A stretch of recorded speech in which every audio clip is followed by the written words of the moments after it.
Yeah, that's a while. Sisters here.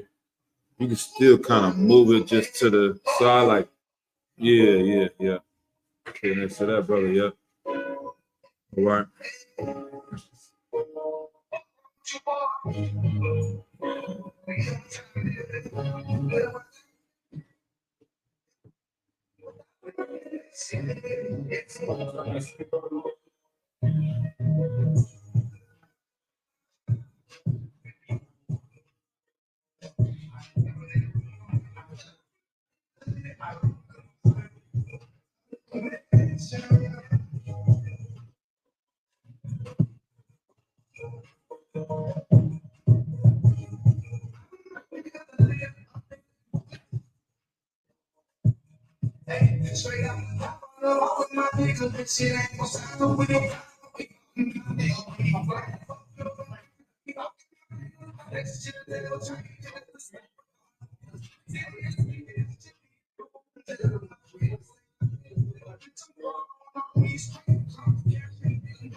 We lost slot pockets.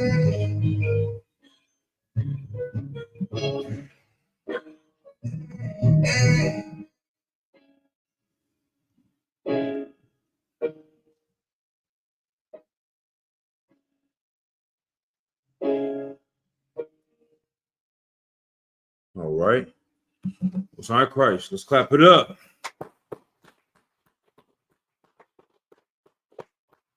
All right, we'll start off and say Shalom, Israel. We are the Israelite School of Universal and Practical Knowledge.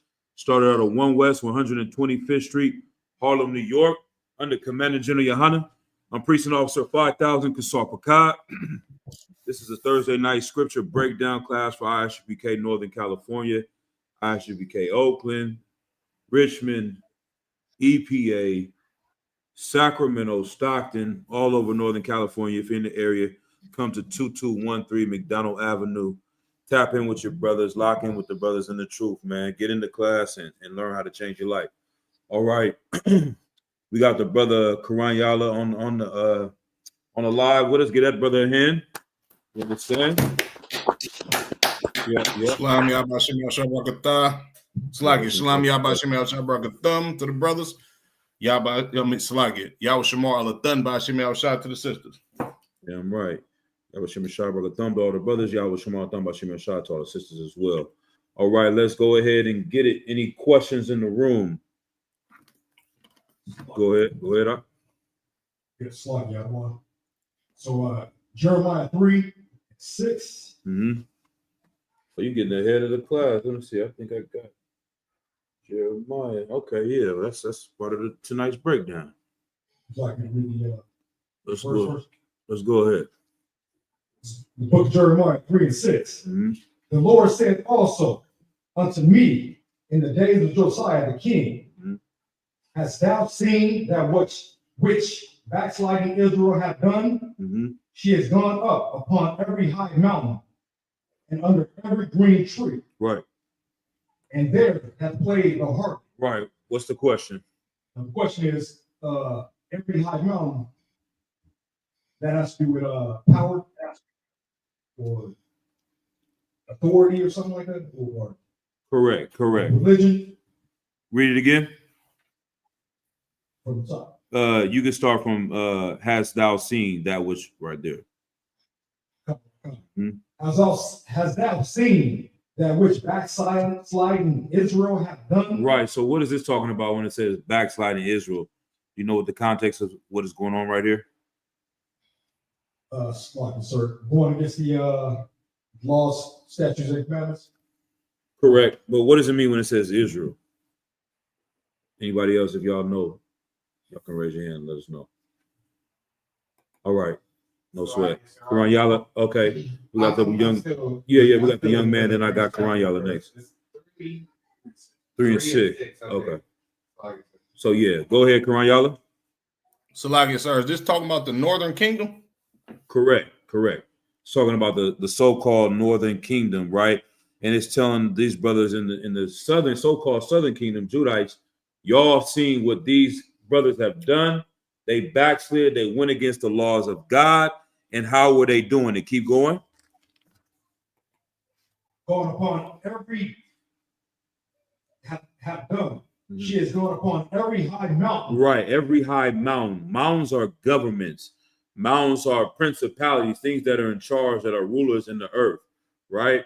When you see mountains in the Bible, it's talking about people that are governing things. Because if you think about it, someone sitting up on high is in rulership. They would also go up to the mountaintops and have groves, and they would worship other gods in high places. They'll talk about that in the Bible as well. And so even to this day, where do the Edomites live? In the hills. The brothers from Oakland, the flatlands, the town, that's where niggas and Hispanics are living. Where does the white man live? In the mountains, in the hills, in the clefts of the rocks, in the high places. So mountains always have represented someone that's above, up on high, looking down on rulership. Even in the movie The Lion King, where do they go and raise up the king of the animal kingdom? On a mountaintop. You know what I'm saying? All right, keep going. And under every green tree. Right. The trees are like the nations in the Garden of Eden. All these different nations, they went following these other nations, these other governments, these other cultures, and that's how they backslid, by following the culture of these other people. Keep going. And there have played the harlot. Right. They played the harlot, the whore. Following, the Bible says they went a whoring after all these other nations, and it actually starts in verse 3, but we'll come back to that later. Like I said, some of these precepts we're going to get to tonight. But does that give you a clear understanding of this precept? All right. Sorry, that's exactly what I want to know, is every green tree. Right. Now you explained, broke down other nations. Right. Yeah, in the garden, you understand, they always call the different nations the trees. What's the other? I think in the precept in Ezekiel, it talks about thou were a cedar in Lebanon. You know what I mean? All these other nations devoured our people. All right. Utawap. All right, let's get down. Anybody else? Any other questions? All right, young man. Who are the Gentiles according to Paul? The Gentiles according to Paul. You have a specific verse or precept? So like I was just saying. Okay. That's getting ahead too. We can get to a few precepts to explain who the Gentiles were. Let's get Romans 11. This is perfect on topic. So, matter of fact, okay, we got Romans 11, and then I got something else we can go to.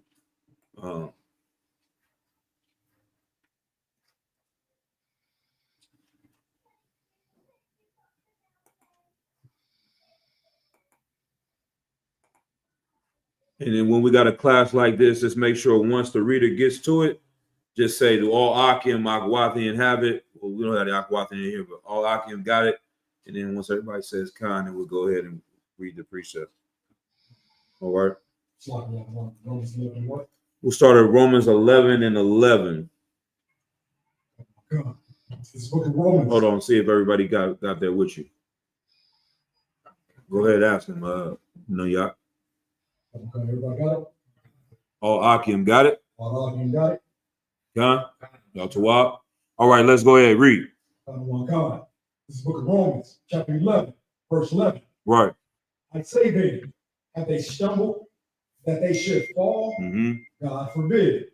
But rather through their fall, salvation is come unto the Gentiles. For to provoke them to jealousy. To do what? To provoke them to jealousy. Right. So we know in this Bible, salvation is only offered to the children of Israel. It tells you that the promises, the gifts, all the things, the covenants were given to the children of Israel, right? This salvation, there is no other time in the Bible you can find that there was salvation offered to any other nation. So this is how you know this Gentiles right here is talking about the children of Israel. The word in the Hebrew, Gentiles, is goy, which means nations. It can mean other nations, and it can just mean the nations of Israel. What's the precept paraphrasing? The Bible says that there will be many nations that come out of, who is that? Out of Jacob's mother, out of the tribe of Israel. There's going to be many nations. Genesis 17 and 16. Go ahead, pull it. That's to Rebecca. To Sarah. No, that's talking about that. It's okay. Yeah, you get that one. Get that one. You're right. That'll work. Well, after you get that one, let's drop that where you at in Romans. 17 and 16. Mm-hmm. It's like, where you got one? Yeah. But Tom said, yeah, just go ahead and pull that one. This book of Genesis, chapter 17 and 16. And I will bless her and give thee a son also of her. Yea, I will bless her, and she shall be a mother of nations. Mother of what? Of nations. Right. And so they know the blessing was only given to one child. It was given to Abraham's son Isaac. Isaac was the father of Jacob. Jacob had the 12 sons of Israel, 12 tribes of Israel. These are the nations, the different tribes are nations amongst tribes, right? Go ahead, Ak. So I guess, sir, I thought we were one nation with different tribes. Right. We are one nation, right? But each tribe is its own nation within a nation. So I'll explain it to you like this. In America, right? America is called the United States. Have you ever heard? I mean, we all know that, right? So Right. Just looking at this right here. Hold on, I just want to make sure I have this right, but we'll get to it. Long story short, United States, each state is supposed to be its own nation. If you think about back in the days in Europe, they have something called the European Union. France, Spain, England, they're all seen as their own country. They united together to make something called the European Union because they learned from America. Originally, America, all these states you see, Texas, New York, Pennsylvania, they're their own countries.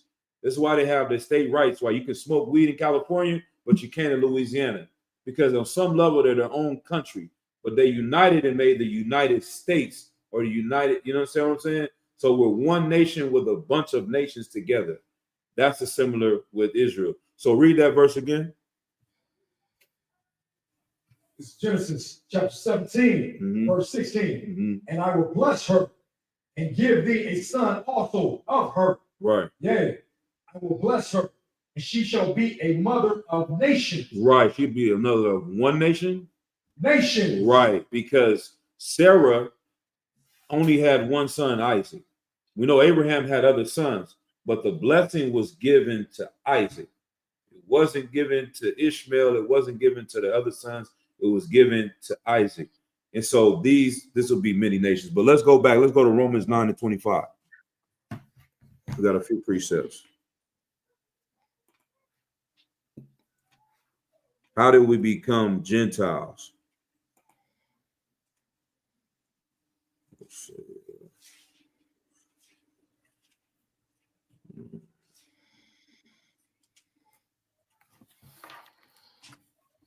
Romans 9 and 25, when you got it. This is book of Romans, chapter 9, verse 25. And he said, Hold on, go to verse 24. This is book of Romans, chapter 9, verse 24. Even us, whom he hath called, not of the Jews only, but also of the Gentiles. Right. So this gives you a precept. This is a good precept so that you can understand the context of why they're saying Israelites are called Gentiles. So he's saying not only was the ones that are called not the Jews only, not the southern kingdom, the so-called southern kingdom, but also to the Gentiles. And read verse 25. This is the context. This is verse 25. Right. As he said also in OC. In a what? In OC. Right. What is OC? I know. Anybody in the class know? Go ahead. Yeah, get that brother in here. The prophet Hosea. He's quoting a precept from Hosea. Go ahead. I will call them my people, which were not my people. Which were not my people. Go ahead. And her beloved, which was not beloved. Anybody that studies Captain Azariah, Captain Kadazar, Cross the Line Radio, you want to battle a Christian, you want to cut a Christian, talking about salvation is for another nation. This is the precept that you go to. First, you got to ask them, who is OC? They don't know that this is the Greek version of the word Hosea. They don't know the Bible. This is what we say in UBK. You don't know the Bible. You don't know this book. You don't study. And so you're trying to cut us, because if you read this without context, it sounds like the Lord is calling on other nations to come into the fold and come into the truth. If you just read that in context, it says that, read verse 25 one more time. I'm going to be a little bit quicker. I know I get long-winded. Right. As he said also in OC. Right. Uh-huh. I will call them my people. The people, right? Uh-huh. Which were not my people. So those are the heathens. Those are the Gentiles, correct? Keep going. And her beloved. Uh-huh. Which was not my beloved. Now let's go to the precept. Go to the precept where this comes from. Let's go to Hosea chapter 1 and verse 10, I believe. Baba Kashaf. 9, sir. Verse 9. All right. Let's start there. The water. Let's go to Hosea chapter 1, verse 9. We'll come down.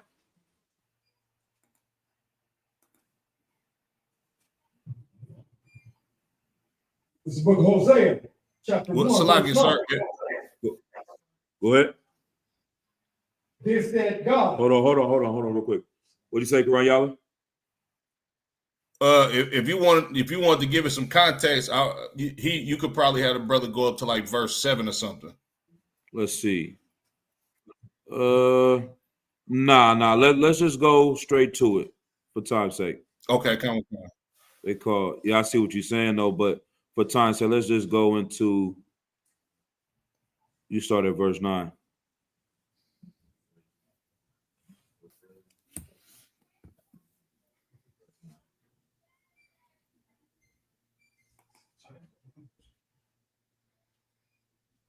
You got it?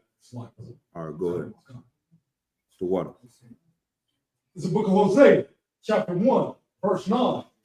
This said Yahweh, call his name Lo Amai, or ye are not my people. Right. So Lo Amai is like La'ah. La'ah Amai, like you're not mine, you're not my people. You understand? Go ahead. And I will not be your most high. Right. So it's like talking about two different daughters and split them up. One is going to be called this, one is going to be called that. because these two northern southern kingdom is split up. Y'all are not following, obeying the laws, statutes, and commandments. We're going to call you Lo Amai. You're not my people. Go ahead, and the Lord will not be our power. All right, go to verse 10. Chapter 10. Verse 10. Mm-hmm. Yet the number of the children of Israel shall be as the sand of the sea, Mm-hmm. which cannot be measured nor numbered. Right, we're going to grow in population. We're going to be great. This is the prophecy they gave to Abraham as well.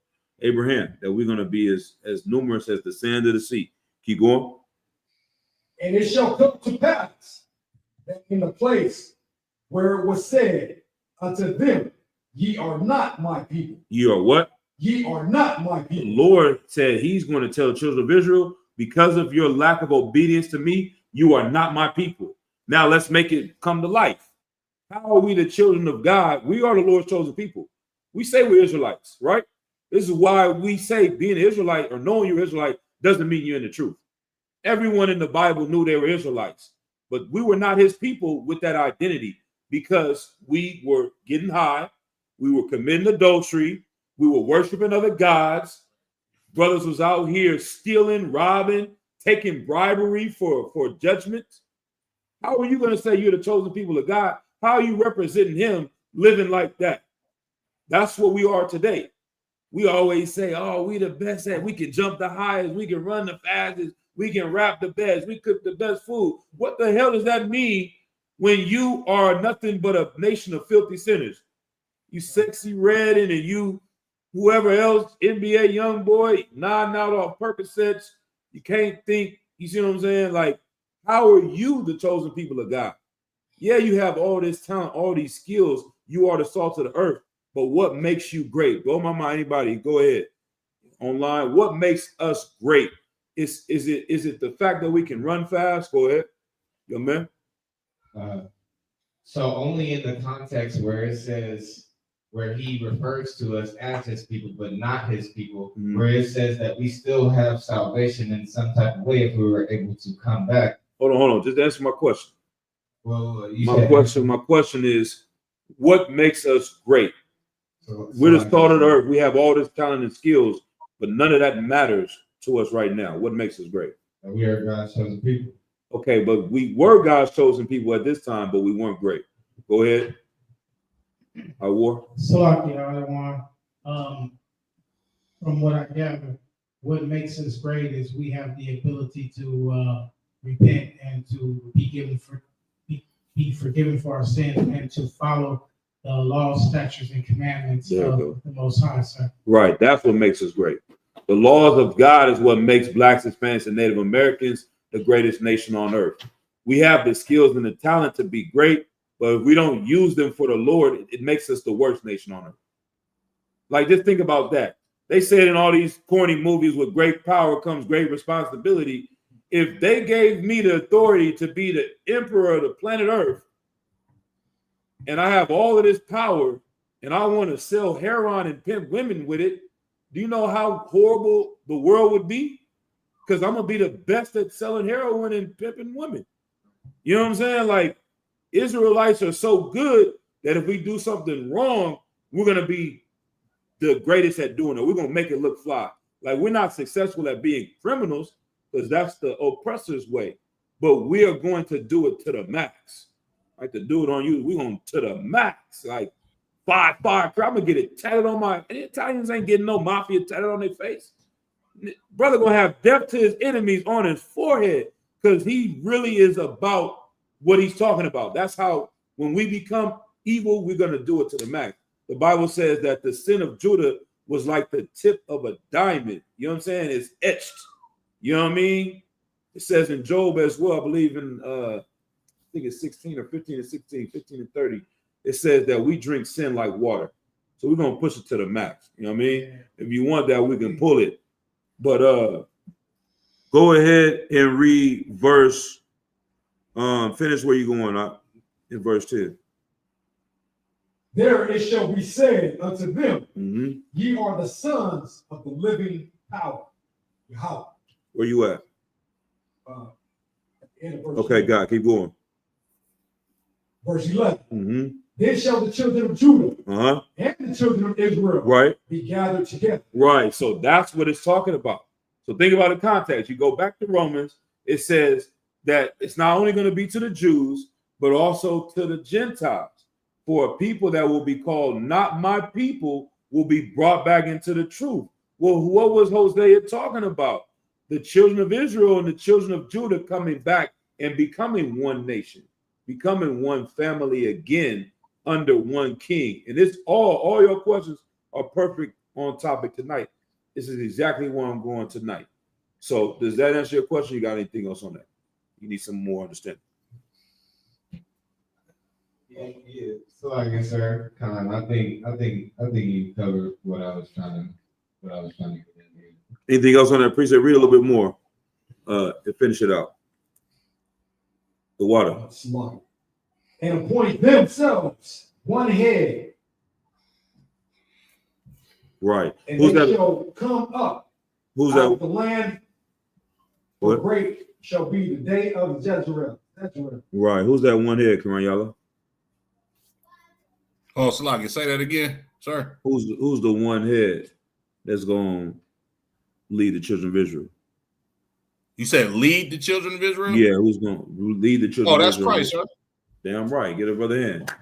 I was Salaki, so I we could been barely hear divided you. because we couldn't have one king.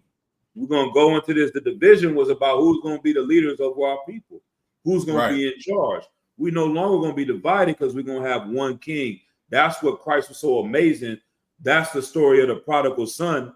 All these things, like I said, this is perfect on topic. So let's go to Job real quick. I'm going to give you all that precept, Job 15 and 16, and then we'll get into tonight's topic. Oh, I see a brother had another question too. Just go ahead and read it. This is book of Job, chapter 15, verse 16. How much more abominable and filthy is man, Right. which drinketh iniquity like water. Now listen to that, bro. I'm really just thirsty right now, but it's crazy how I do need a drink of water right now, and it's delicious. Like, have you ever, y'all exercise Hebrew Academy, brothers? Get the brothers in Hebrew Academy in hand, you know what I'm saying? So, like, man, we've ever been to class with Captain Mawakab, man. I'm not gonna stop. I know it comes from Jim Muhammad, but Captain Mawakab, man, he stayed giving brothers a hand, man. That's just what I learned from the men above me. But give y'all brothers a hand for suffering and going through hell. Yeah.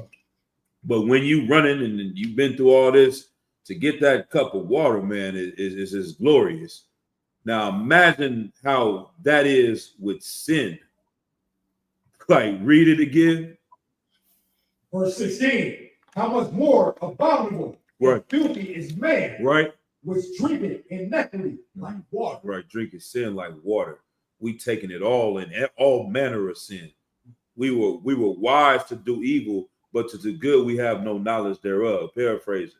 Like, you can find somebody in the penitentiary, they will mastermind how to get drugs. In the penitentiary, they'll bring a drone, they'll have the guards, they know how to break into a phone. They literally call it jailbreaking. They have all the time in the world how to figure out how to crack an iPhone. The people at iPhone don't know how to do it. You understand? Like, these brothers are wise to figure out a way to do evil, but in order to do good, we can't figure it out how to stop getting high. We can't figure out how to stop abusing our women because we have been programmed, and especially being under oppression, to escape in ways that further oppress us, as opposed to really truly getting out of oppression. You know what I mean? All right, let's go with the next question. Oh, go ahead, Karanyala. Salakia, you can say Salakia too, because sometimes I look at the brother, so I'm not looking at the screen. Yeah, Cons, I just wanted to add on to your point. It's like when it say like we drink iniquity like water. Like, when you look at the all of the tribes, it's damn near like we feel like we have to sin in order to live. Damn. Like you need water to live. Like we've adopted our oppressors' culture so much. Like, you damn near are not alive if you're not a sinner in the world. But Get that brother ahead. That was heavy. I don't know if y'all can hear it. Y'all can hear it clearly. The brother said we drink sin like we have to survive. We can't even live without sinning. You know what I'm saying? Like, it was a skit we was watching with Karak the other day when the brother offered him some weed. He's like, no, I don't smoke weed. They like, what you mean you don't smoke? Like, what's wrong with you? Now you're gonna hit this, like it's almost offensive to them that you don't partake in this. And it's like, yeah, you feel like you have to sin in order to survive. I gotta sell dope. We all heard that to feed my daughter. Biggie Small said, thank you to the lady upstairs, called the cops on me. Like, we will convince ourselves as Israelites that we literally can't buy diapers without selling dope. Right. When in reality, nigga, a pack of diapers in the worst day is 10, especially in the 90s, $10 to $25. You not telling me you can't go find some oranges to sell? You can't do anything else that's lawful in order to get some diapers for your daughter? You wanted more than diapers. You wanted diapers and a rollie and the little Kim up the street and the Cristal and the newest Jordans and the, you know what I'm saying, the Nintendo at the time, Sega, whatever it was. You convinced yourself you needed to sin in order to live. And that's why it says, yeah, we drink it like water. Like, it is a part of our survival. You know what I mean? Right. That was a heavy point, Karanyala. Come on, Christ. All right, let's go to the next question. I got a question on this scripture. I'm going to read it aloud. All right. Romans chapter 13. Right. Verse 33. All right. 34. Romans 13 and 33. Yeah. Romans 13 and what? Yeah. John, actually, okay, John 13. Okay, John 13. I'm about to say. Verse 33 to 34. All right. You got it? Yep. We'll give it one more second. This is the book of John, chapter 13, verse 33. Mm-hmm. Little children, yet a little while I am with you. Mm-hmm. Ye shall seek me, and as I said unto the Jews, whither I go, ye cannot come. So now I say to you, a new commandment I give unto you, that you love one another as I have loved you, that you also love one another. So, what's the question? Wasn't this given to us in the Old Testament? Right. Why is he saying this again? It's a new. Right. Okay. How can I explain this? Let me see. It's new.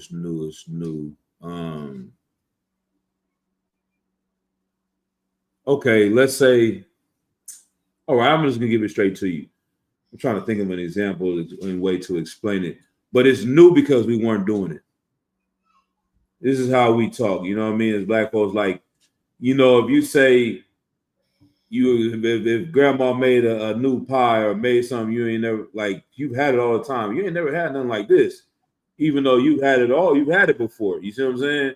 This is your first time. Like, my grandma used to say, I don't like black eyed peas, and every time she'd be like, you ain't never had mine before. I'm like, yours is the only ones I ever had. Like, what you talking about? I just don't like black eyed peas. This better look offended. I like black eyed peas now. You know, he was like, you don't like black eyed peas. He was going to take my Judah card away. I was a kid. Lord forgive me. You know what I'm saying? But, you know, it's like, this is new to you because we haven't been doing it, though. That might be a bad analogy to use it, but it's just like, y'all have never actually applied this, so I'm going to teach you something new today. I'm going to learn you. I'm going to teach you something you never knew, even though you knew it, but you didn't know it because you didn't do it. Go ahead. So you're saying that, so mm-hmm. Are you saying that because we disobeyed God so many times throughout the history of the Bible, that when he gave this commandment or this precept that the brother was talking about is basically saying that like I'm giving it back to y'all, like, because y'all never really abided by or obeyed me. Exactly. Yeah, give him in. Kind of. Yep. It's that simple. Go ahead and read it again. Verse 34. Verse 34. Mm-hmm. The book of John 13, verse 34. Mm-hmm. A new commandment I give unto you. Hey, what? A new commandment that I give unto you. One more time. A new commandment that I give unto you, Keep going. that ye love one another, Right. as I have loved you, Right. that ye also love one another. Right. So we have never been able to fully love each other. We didn't know how to follow the laws of God until Christ taught us how to follow the laws of God. We didn't understand the spirit behind the law. So this is like it's new to us because we never had it broken down like this to us either. So that's also why it's new to us, because it's something we had to see explained to us in a certain way. It's just like y'all all had the Bible growing up. You all had it in your house, right? Am I right? Am I wrong? Everybody in here has had the Bible before, but until you heard the breakdowns in the UPK, you actually never had the Bible. So this is a new book to you. It's opening up a whole new book to you and your understanding because of the way it's being taught to you. You see what I'm saying? So that's why he's saying to keep going. This is the very important. This is the very one West precept right here. Verse 35. Verse 35. By this shall all men know that ye are my disciples. This is how you will know who are the followers of Christ. Keep going. If ye have love one to another. Right. So when you go and join that purple LGBT organization, you're going to realize the brothers in there, they hate each other. You understand? They have no brotherhood. They are there for another reason. When you join a fake Israelite group, you're going to realize those brothers there hate each other. And that's because they are the Christian church. That's what Christianity is. It's a group of people that come together that hate each other. And that's why we teach brotherhood every week in the UPK. This is very important. This is the fabric of following Christ. If you don't have love for each other, then what are you doing? We have to have counsels. We have to go to he and he alone. We have to handle all of these issues so that we cannot become a fake Israelite group. That's what separates, that we genuinely have love and brotherhood for each other in the UPK. And that's what makes us followers of Christ. And that's what separates us from these other groups. Because every time they keep splitting and breaking off from each other is because the brothers couldn't get along about something. They'll even tell you, am I right or am I wrong, Crying? They'll tell you it wasn't because of doctrine. They say over and over and over again. Add on to that, Crying. Let's hear what you got to say. And I'm going to kind of say to them what you're saying, because they can't hear you in the room a little bit. So, you know what I mean? Khan, sir, if I may, what you're saying is heavy, right? When it comes to these new break off fake Israelite groups, like I'm gonna bring it back to the analogy that you said earlier. If you had all of the power in the world and you used it to sell drugs and be a pimp, the people up under you gonna influence them to do that. The fact that these brothers come from men that broke off from the UPK, they have no choice but to hate their own brother because they was taught by a nigga who hated their own brothers. Good night.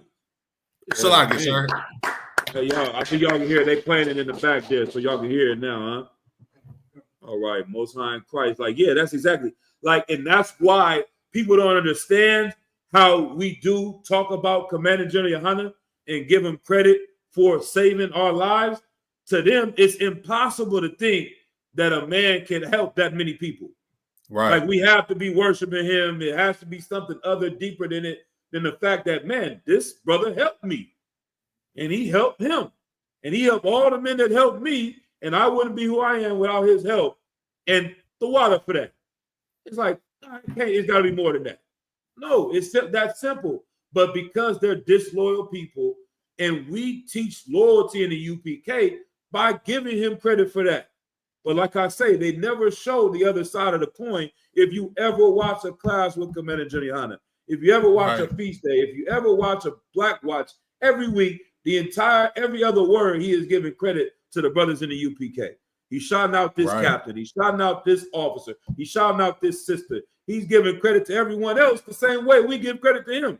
But they only see one side of the story because it's more of us than him, and they don't actually listen to him. So they want to blanket it as something else than what it is. But long story short, the thing is that they can't teach you to be loyal and they can't teach you brotherhood because they didn't have brotherhood. They left the men that they were with to have their own power. And this is another reason why I know, like, the confusion of the breakdowns, and I see you, Karan Yala, the confusion of the breakdowns is if I go and I teach the same thing Commandant General Yohana teaches, then why not go with him? So I have to tweak the doctrine a little bit so it can be more confusion amongst brother. I got an extra pen for you if you need it. You know what I'm saying? So it can be confusion, and somebody that wants to come and learn from the UPK says, okay, well, why did they teach this and y'all teach that? And why is the breakdown over here and all that? They have to change it because that empowers them to be over this new group by tweaking a little bit. All right, go ahead, Kwanyala. Then I got Matam Yad next. Yeah, I just want to say something real quick. And another thing with these leaders of these fake Israelite groups and how they speak so bad about Commander General Yohana, they was all taught by niggas who hated Commander General Yohana. So naturally, they're going to hate Commander General Yohana. It's like at this point, we know it's not even personal. They don't even know Commander General Yohana how we know him, but they've been trained to hate him. You understand? By men who had no love for him, that was disloyal to him, that lied on him and spoke all type of slander about a brother that changed so many lives. But Salakis, I yield on that. And the key is at the end, most high Christ for that, the what? And the key to that is brother. The key to that is you shall know them by their fruits.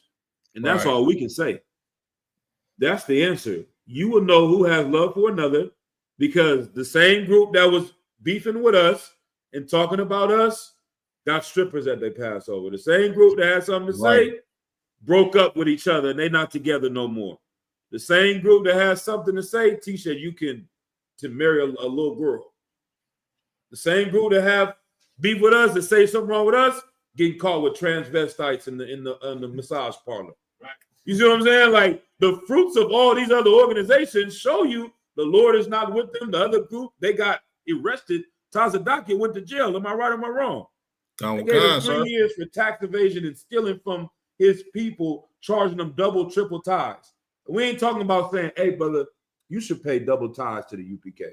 Hey, brother, you should pay double tithes to the triple K, to the UPK. Nah, brother, I need your W-2 and I need direct deposit from your account on the first of the month, double tithes. They were doing that to those brothers, abusing them and taking advantage of them. So much so that Esau and the government arrested these niggas.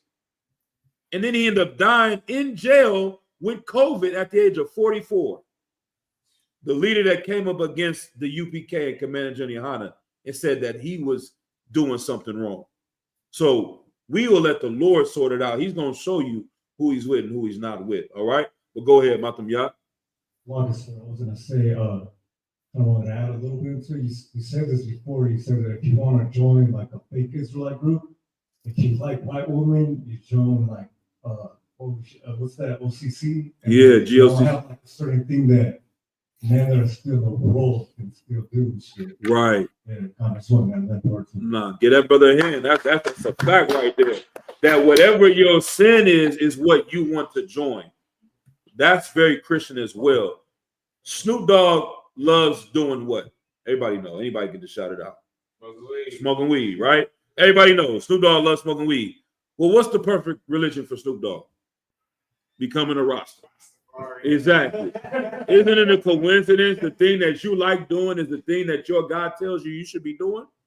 This is what we've been doing since the days of the Bible. This is how we kept getting into captivity, because whatever your sin is what you want to do. Pimps love pimping women, so what do they talk about? The pimp God. They got a whole God and religion around pimping because the God of their sin is their God. You know what I'm saying? Whores is at the strip club praying to Jesus to get more money from tricks. You understand? Like, what's another example of that? If you love doing this, then this God is going to give you that. I mean, Muslims love selling dope and killing people. Islam sounds like the perfect religion. You can still sell heroin and you can kill people. You can be a wild man like your father, Ishmael. You understand? So these are the things that's the difference between being and truth. This is the place where we say what you love doing, you can't do. Right. What you like doing, you got to stop doing. Right. The thing that is in your side and that thorn, like Paul, you got to knock it off. You can't do that no more. That's the UPK. That's the truth. That's what Christ taught. All right. But yeah, fake Israelites are doing the same thing. You want to wear purple and be a homosexual? Well, we can make an Israelite group for you. You want to take advantage of women, so you're going to tell them they can only have one wife, and women are going to run into. You know how we could fill this place up if we told, if the UPK tomorrow said you can only have one wife, this place would be filled up tomorrow. Right. Overnight. How many sisters would come and say, "I love y'all, brother. Y'all strong. Y'all brothers are amazing. Look how y'all stand up for black people. Right. I love that." You know, a brother can have more than one. Well, brother, that ain't in the Bible. That I don't know about that. They gonna walk out the door immediately just because of that, because of their own selfishness, their own jealousy, their own greed, and their lust for power and ruling over a man. That is what's going to stop them from coming into the truth. So they're going to find a fake Israelite group that says what they want to hear. And that's pimp game number one. Tell them what they want to hear. Go ahead. Right. That's why this is of the truth, because we tell you what you don't want to hear. Precept. Give me that precept. You know what I want, Quran Yala. Tell them what they want to hear. And go ahead. So I can, sir. Just in my own personal experience as well, dealing with women from around our area in the Bay Area, like there has been a trend of a lot of people wearing this Buddha necklace and trying to like passively worship another god. Right. And when you go into that god, these are the people. The Buddha came from Hinduism, and Hinduism is what ultimately made the Kama Sutra, a Muslim book about sex. Right. And that goes into that as well. So yeah, like I see what you're talking about for sure. Right. You So got like, sir, you want me to read this? You want me to read this? Yeah, what you got? Galatians 4:16. Okay. Am I therefore okay. Oh, so that's not what I want. But yeah, that'll go too. Let's get that one. Then we're gonna go to Isaiah. Smooth things. Oh, come on, sir. Yeah. That's good. Book of Galatians, chapter 4 and verse 16. Am I therefore become your enemy because I tell you the truth? Right. That's the precept after the one I wanted. Basically, it's like they love the Christian church and they hate the UPK because we tell them the truth. Am I there? He said Galatians 4 and 16. Am I therefore become your enemy because I tell you the truth? You got it in here? Slide, yeah. All right, go ahead and read it off. Yeah. Come on. Right. This is Book of Galatians, chapter 4, 16. Am I therefore become your enemy because I tell you the truth? Right. Now go ahead and give me Isaiah 30 and 9. Or 30 and 10. Right. This is how we become. We feel like if someone, because the truth hurt, it doesn't feel good. Like I said, I'm riding over here with the brother, man. Matter of fact, with the young man, I got a couple of things. I'm gonna have to bring it out. I'm gonna have to talk about it. So like it. But I know somebody that's getting abortions, like goddamn, we take shots of tequila. And in the past year, it's about 3 or 4. This is serial murder, serial homicide. And if I go and tell the sister, you're wrong for this, then she's going to hate me. Am I become your enemy because I tell you the truth? That you are a whore and you're a disgusting baby murderer? You know what I'm saying? But that is not what people want to hear. What do they want to hear? It's your choice. It's your body. It's not no baby. It's a bunch of clump of cells. Everything that sounds good, but it's not the truth. Now go ahead and read. This is Book of Isaiah, chapter 30 and 10, verse 10. Right. Which say to the seers, see not, and to the prophets, prophesy not. Go ahead, Quran Yala, break it down. Basically, this, when you talk about people in the world, this is literally them saying this to us in a UPK. They don't want to hear all of that, what we supposed to be doing. They don't want to hear, I got to change. They don't want to hear, brother, you got to keep the law, statutes, and commandments. You can't eat pork. They like, man, we don't want to hear none of that. Don't prophesy us unto these right things. Go ahead, sir. Salaki. Right. Get that brother head. We don't want to hear none of that. In the seers in the old days were called the prophets. It Right. talks about that with Samuel, right? When they went to go see a seer, or I might be paraphrasing the wrong one, but in the ancient days, they called the prophets the seers. Go ahead. Can you read? Prophesy not unto us right things. Right. Don't tell us things that are right. Don't tell us to stop eating pork. Don't tell us to get rid of white women. Don't tell us to stop getting high off of weed.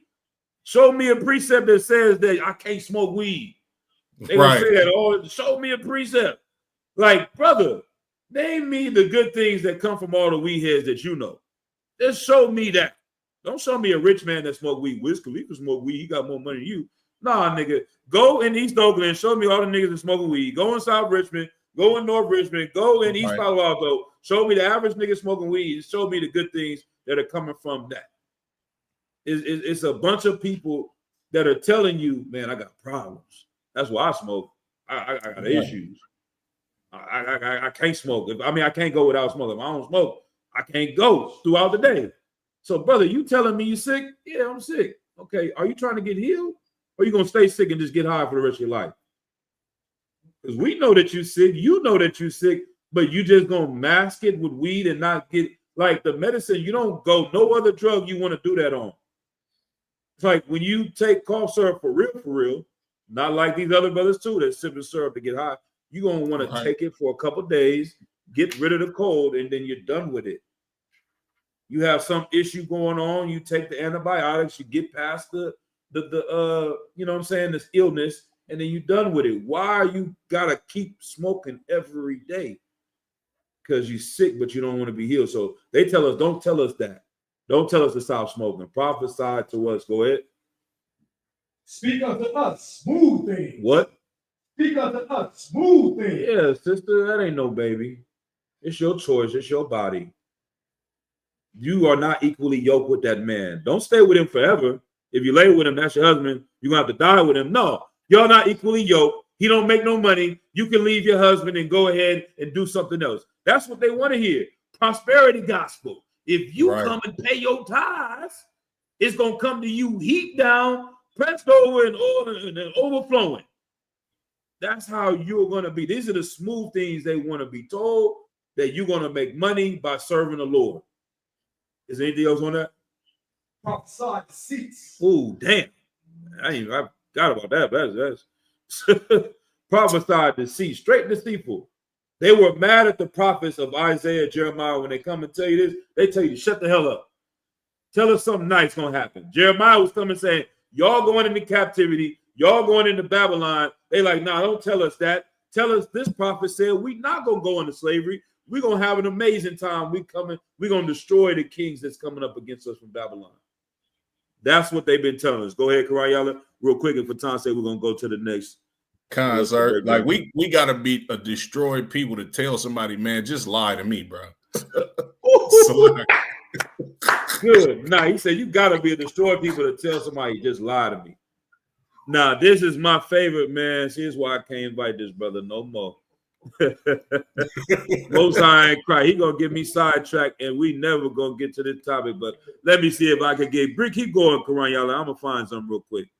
Sir. I mean, like, man, but it's so crazy because, like, we literally reading out of the Bible stuff that happens thousands of years ago, and this is the proof that Blacks, Latinos, and Native American Indians are the children of Israel. We still got the same type of mind frame that we had back then. You know what I'm saying? Like, our people don't want to give up the stuff that make us feel good. And that's why these brothers was telling the prophets, man, just lie to us, bro. We don't want to hear all of that stuff that's really going to help us. I just want to feel good.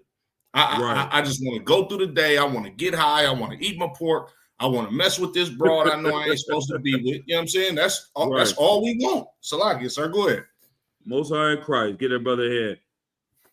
All right. I'm going to try to see how I'm going to do this real quick. I'm going to share the screen real quick. You can take this one down real quick.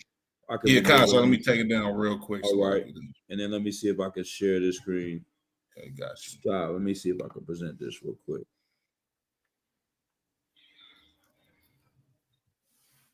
Stop this screen. Share this real quick. This is one of my favorite scenes from this movie, Hustle and Flow. All right. And I know can you give me can somebody hand me the mic real quick, Baba Shah, so I don't have to play it twice so y'all can hear it too as well. Let me see if this helps. You know, okay. What?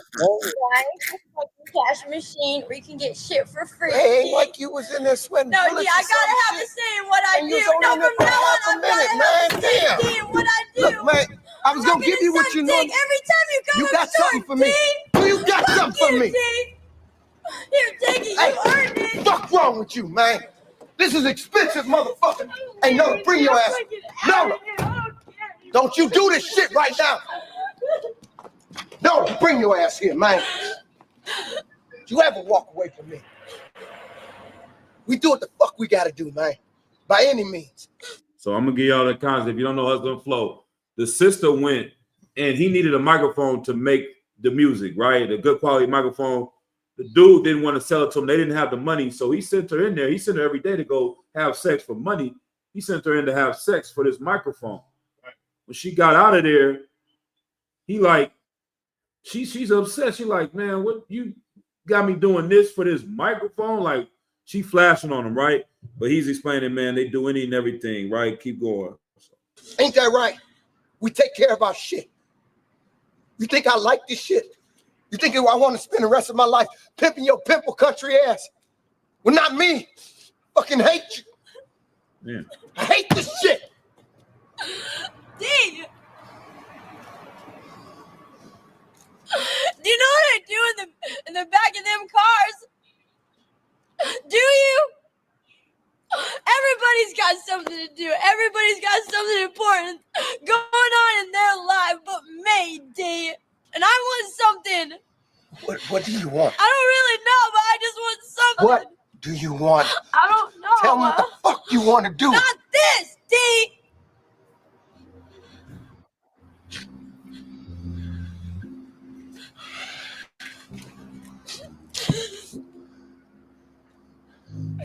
You know what, man? I just got you dressed all wrong. You know, bitch like you, man, you need to have on one of them suits. Get your mobile phone and shit, get an ear jack. Man, you gonna feel different, man. I'm gonna put you in some new shoes tomorrow, man. And you gonna feel like you are in charge.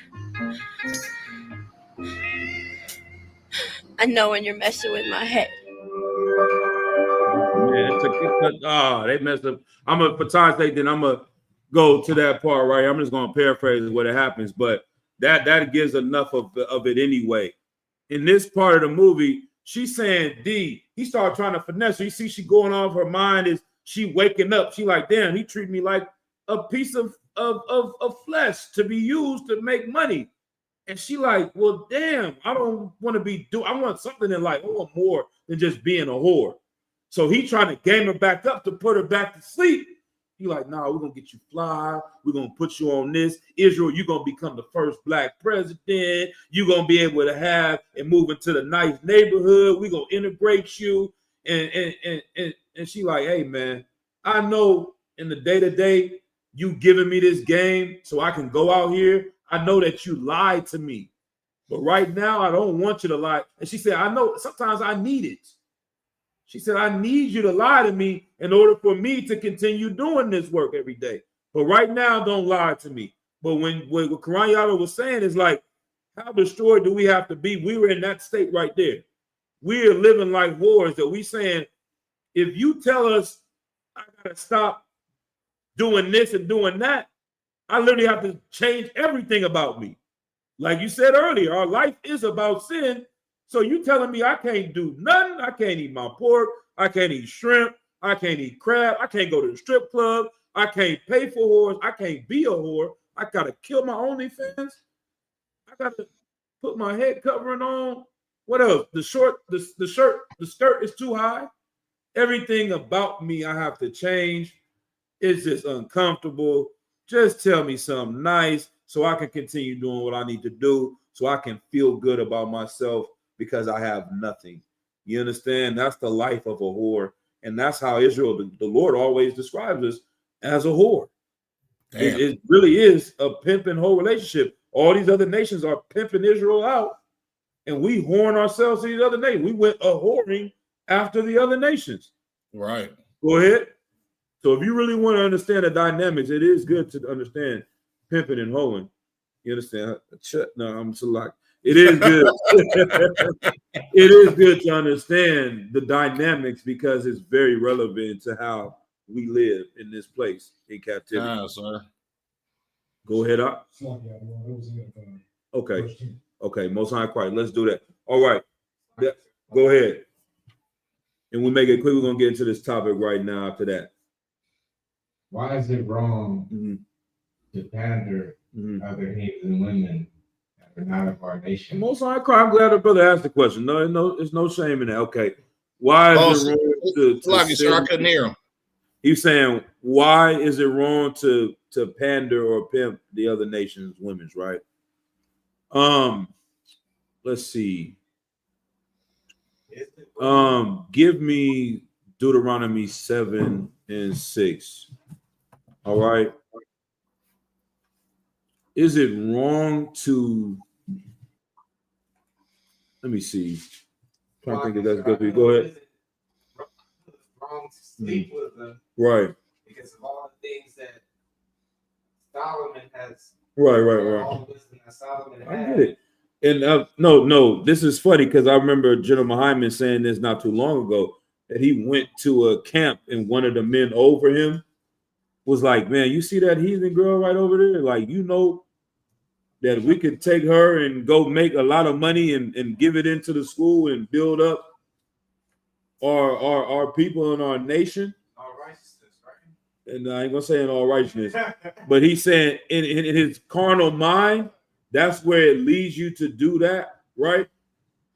But he's like, man, so like maybe I shouldn't be talking to a young officer like this. You know, Jim Hyman was like an officer of 50. Like maybe I shouldn't be talking to him like this. But yes, it is in our mind that we should do that, right? But for one, what glory is it going to be being like them? Right. Right? What glory does our king get in doing the things that they do? And what is it all about? What are we going to get out of that? That's what I would ask you first. What are we going to get out of it? Go ahead. Slocky, sir, doesn't it say do twice unto them as they done unto you? Yeah, you know I got a cut for you on that, right? He said, you sure about that? You can write, y'all know where I'm going. Okay. Did they You're not supposed to sin. Okay. In that sense, you're not supposed to let that be Okay. sin unto you. Okay. That you do unto them. But if I am to be cut in this scripture, in this precept, then let me be cut, because you know what I'm saying? When it comes to the pandering thing, All right. like in my mind, what I'm thinking right now is that would be servile work. Okay. Servile work. Okay. Go ahead, Karan. Well, let for times I do want to get to the topic real quick. So let's just try to address this real quick. I was just gonna say a couple words, sir. What you say? I just want to say like 5 or 6 words, sir. Go ahead. If okay, how can I put this? If we was to do that to another nation of people, we couldn't call ourselves separate or holy because that's what they do. Right. He said, you heard him? Okay. Now add on to that. This is what I'm adding on to you. You've heard of buck breaking before? Okay. So we're gonna buck break them twice as much as they buck broke, but I don't even feel comfortable saying that out loud. You understand? You know that's not true, right? So it can't mean that when it says that we're gonna do double to them what they have done to us, right? So it's the same thing. They glorify porn, they glorify prostitution. It's against our laws to do that to the daughters of Israel. And so that is not our culture to pimp and pander people. This is the culture of the heathen. So we will be going into the way of the heathens, and that's not what it's meaning. Like, this is another thing I'll say, and hold your peace real quick. Think about it like this, right? If you ever heard people in the streets always say, I wouldn't put my worst enemy in prison. You know what I'm saying? I wouldn't send my worst enemy to jail because of how evil it is to be in jail and prison.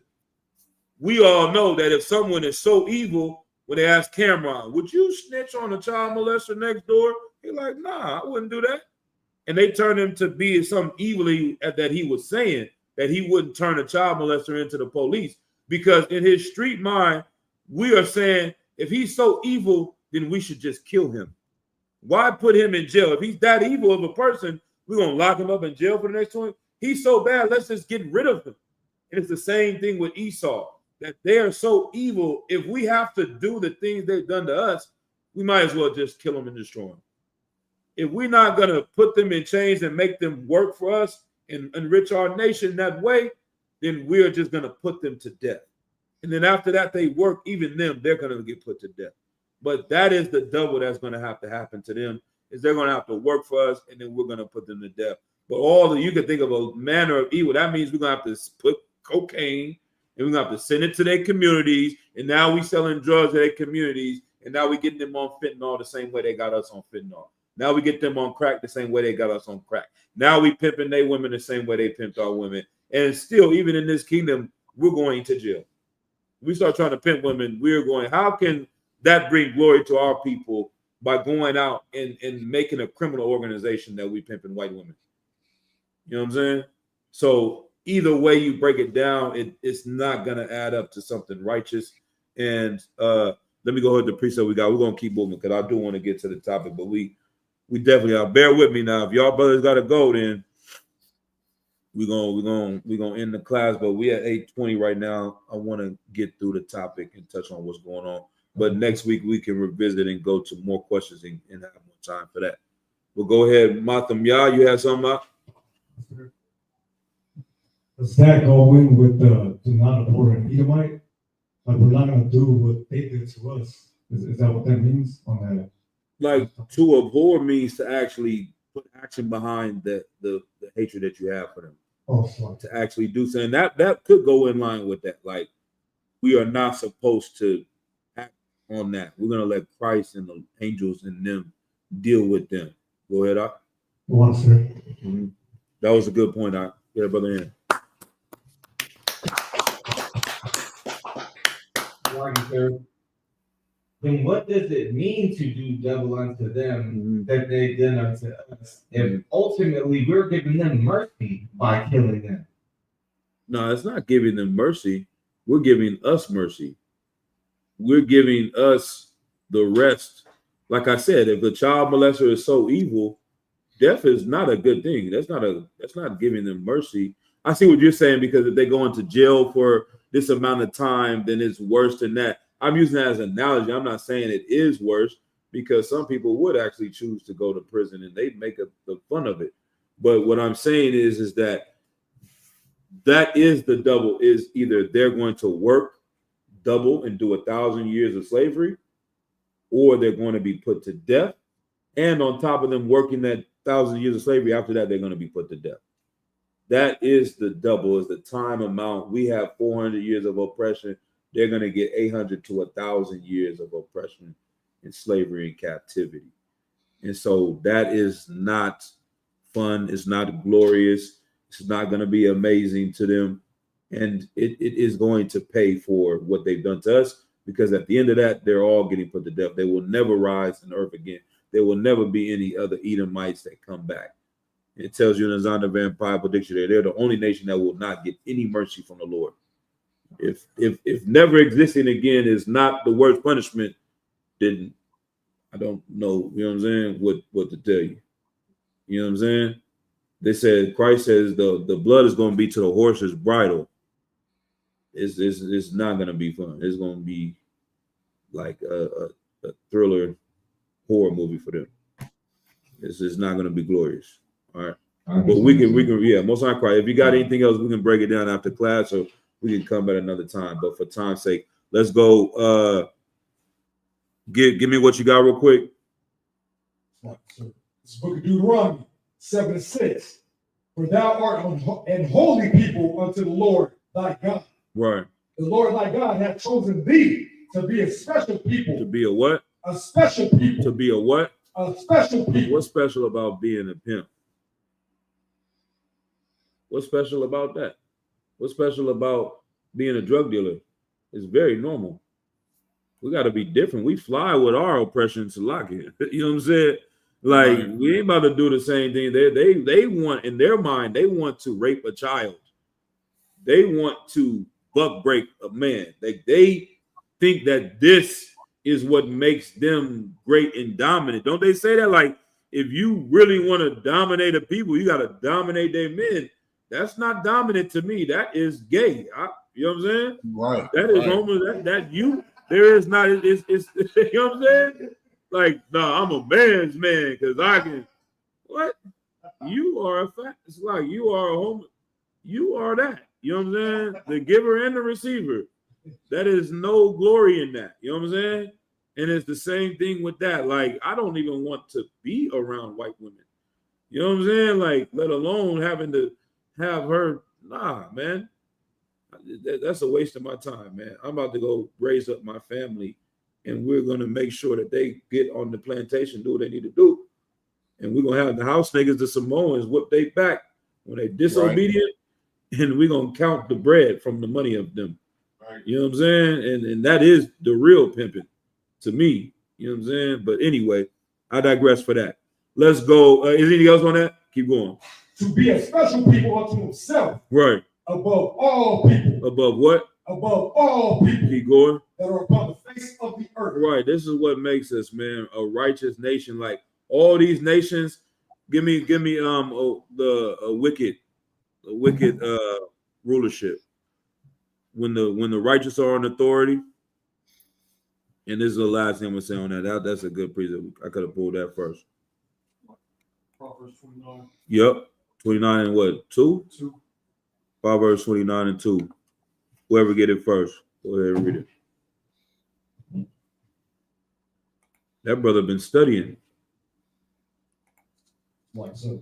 This book of Proverbs, chapter 29, verse 2. Mm-hmm. When the righteous are in authority, Right? the people rejoice. The people do what? The people rejoice. Man, the oppressors are going to actually be happy. Even in all that, they still on some level, they're not going to be on fentanyl. They've been trying to get off of fentanyl for the past 25 years. They're not going to have fentanyl in the kingdom. They're not going to have to deal with child molestation in the kingdom. White people are getting raped right now in France by the Catholic Church. In Rome and Italy and wherever they're at, they're getting abused. This is Uraga Bar. You understand? That's not going to be happening under our rulership. So when the righteous are in rulership, the people rejoice. Keep going. But when the wicked bear rule, the people mourn. Right. The whole world is going to mourn when this oppressor is in rulership, man. The Chinese, the Arabs, the people in Palestine, all these things that they're going through, that is not going to be happening on our watch. Just like if you think about the mafia, they say when we control the neighborhood, it's peace out here. Ain't nobody breaking in no windows unless we say it's going on. What did King of New York say? I don't care if a nickel bag gets sold in the park. I want in. You know what I'm saying? Like, ain't nothing going down under our rulership that is unlawful. Ain't no pork going to be eaten. Ain't no swine. We're going to end swine flu. We're going to end COVID-19 because we're not going to allow these Moabites to eat back. They're going to thank us for it. Thank you, myself. I couldn't stop eating bat. Now I know better because King nigga tell me bat no good. I didn't know. I could not stop. I thought it good luck for me. It's no good luck for me. I shut down whole world. Thank you, King nigga. Shalom. Right? All right. That's it. Most High in Christ, man. All right, let's get it. All right, let's get into the topic at hand, man. We last 30 minutes, we might go a little bit over, but you know, like I said, brothers, y'all let me know. We will end the class, you know what I mean? But tonight's topic, man, I got a couple videos I'm gonna share. I'm gonna put this one down, Quran, y'all. I think I can do it too. Okay. Most High in Christ. Let me share this screen real quick. And we will get into a few things. Damn, for time's sakes. All right, I'm gonna play this. Let me see the Aurora, Colorado apartment complex and was seen in that widely played video of the incident. last Gotta get year. through We're this. playing it on our screen right now. He was arrested yesterday, and a man who was Can I down see is hitting the every part of the country, with new DHS Secretary Kristi Noem leading the effort in New York the City. play to get Violent to come out the speaker? criminals, including a Tren de Aragua member, have been arrested in the Big Apple, and residents there are celebrating. I'm glad they're gone. I mean, I was planning on calling ICE, to be honest with you. So they Ain't got quite here here. before I Does was it able turn to up call them. louder? Just 15 Down there or of them loud? in a one-bedroom. They were destroying the building. They were constantly doing drugs in front. They were illegally squatting. They're criminals. They're destroying the apartment. If you go inside, it's Is it loud to go? Hey, how about All right. that reaction? Heritage Foundation Senior Communications Manager Matthew So like, sir, was that a devil? Morning to you. So I don't know what he was. He might have been yesterday Latino. He in might New have. York City, I'm not DHS sure. Secretary Kristi Noem was there to support the effort. All right, during so it, I they don't think y'all actually gonna be able to arrested a hear it too member of well. Tren de I'm just Aragua, gonna let them play it who on authorities say was on one of the here. people that was But long story short, harassing this Aurora, people online can see a little Colorado bit. apartment complex, and was seen in that widely played video of the incident last year. We're playing it on our screen right now. So what's going on is Fox News. They're talking about the ICE raids, and they got people coming on here saying how they are happy that they are taking these so-called Latino brothers into jail, getting the criminals off the streets. The one brother, I think it was a Latino brother, he like, man, I was gonna call ICE myself. What did he say? He said, I'm glad they came. They had 15 people living in one place, and they destroying the place. I'm like, what kind of criminals is moving like that? Them brothers sound poor to me. You understand? Right. But in the headline, it said thugs. That's the part that stood out to me. That it said they arrested these thugs. And we know who they used that before, for the tribe of Judah. Right. They blanketed us as all as thugs, and it gave them the right to have the war on drugs. Use the battle ram. Y'all know they invented a whole new tool to kick down the door of black people in the 80s. Right. The same thing the tribe of Judah went. Now the tribe of Issachar and the so-called Latino brothers are going through right now. They're having a media campaign to destroy the tribe of Issachar, the tribe of Ephraim, the tribe of Naphtali. They're using this campaign to market that it's okay to send people to jail for no reason other than their race. And the reality is, and I got other videos we can go into where it shows they have raided and arrested. I saw in San Jose, I think they took a mother to jail. It wasn't San Jose, it was LA. And they're like, was she a criminal? She ever done anything wrong? They're like, no, it was a mistaken identity. We heard that so many times. I was just visiting my cousin in Richmond yesterday. Instead of how he was like, yeah, you remember we was riding on 55th, and we came from the BART station. The police drew guns down on me. I'm 15. They like, I fit the description. Somebody else, I'm like trying to stand it. I'm like, hey, you know what I mean? Ain't about to kill my cousin. He only 13 years old, whatever. But he fit the description. That's going to be what they're going to use. They're going to say, you fit the description. You look like this other Latino we're looking for as a criminal. We're going to oh, matter of fact, my bad. You're not that person, but are you a citizen? Okay, no, we're about to take you and deport you out of here. And they go use that all throughout this year to oppress the so-called Latino brothers. Go ahead, up. So just to add on to that, I've been seeing a lot on social media as recently where a lot of Judites who are not in the truth are basically saying, they're basically having this argument where it's like, where was Issachar, or where was all these Latino communities when Black people were going through what they was going through? Didn't nobody speak up for them? Or why should they speak up for them? And they were even doubling down and saying that they were glad that they would even get deported. And I thought that was sad when I was looking at that. So, Right. yeah. And that's a horrible argument to say. That's the same thing Judites do to other Judites, Benjamites do to other Benjamites, Latinos do to other Latinos. You're going to be like, man, when I was suffering, I was down in jail. Ain't nobody come visit me. Ain't nobody send me no letters. Ain't nobody put nothing on my books. Nigga, I work at Popeyes. I got 8 hours, 10 hours on my day. I got 4 kids. I'm oppressed with you, brother. Right. I'm enslaved with you the same way you was in jail in there. I'm in hell out here. to point the flame and say another oppressed person is the problem why you're being oppressed, instead of pointing the finger at the goddamn oppressor, shows how much of a slave you are. It's the same thing the tribe of Judah is saying, oh, they're coming over here taking our jobs. Why are you fighting over the bottom of the barrel jobs? Why are we not saying Elon Musk is taking our jobs as the rulers of the goddamn planet Earth? We're going to fight somebody else that wants to work at Popeyes with me and say they're taking my job. Now, the white man took your goddamn nation, Doc. Right. He took your culture. Right. He took your Bible, man. Right. He took everything that makes Black people and Latino people great. Right.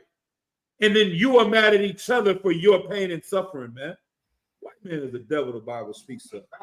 Understand? Now let's go to a couple of precepts. Let's run through That's it. right. No, matter of fact, let me play one more thing for you.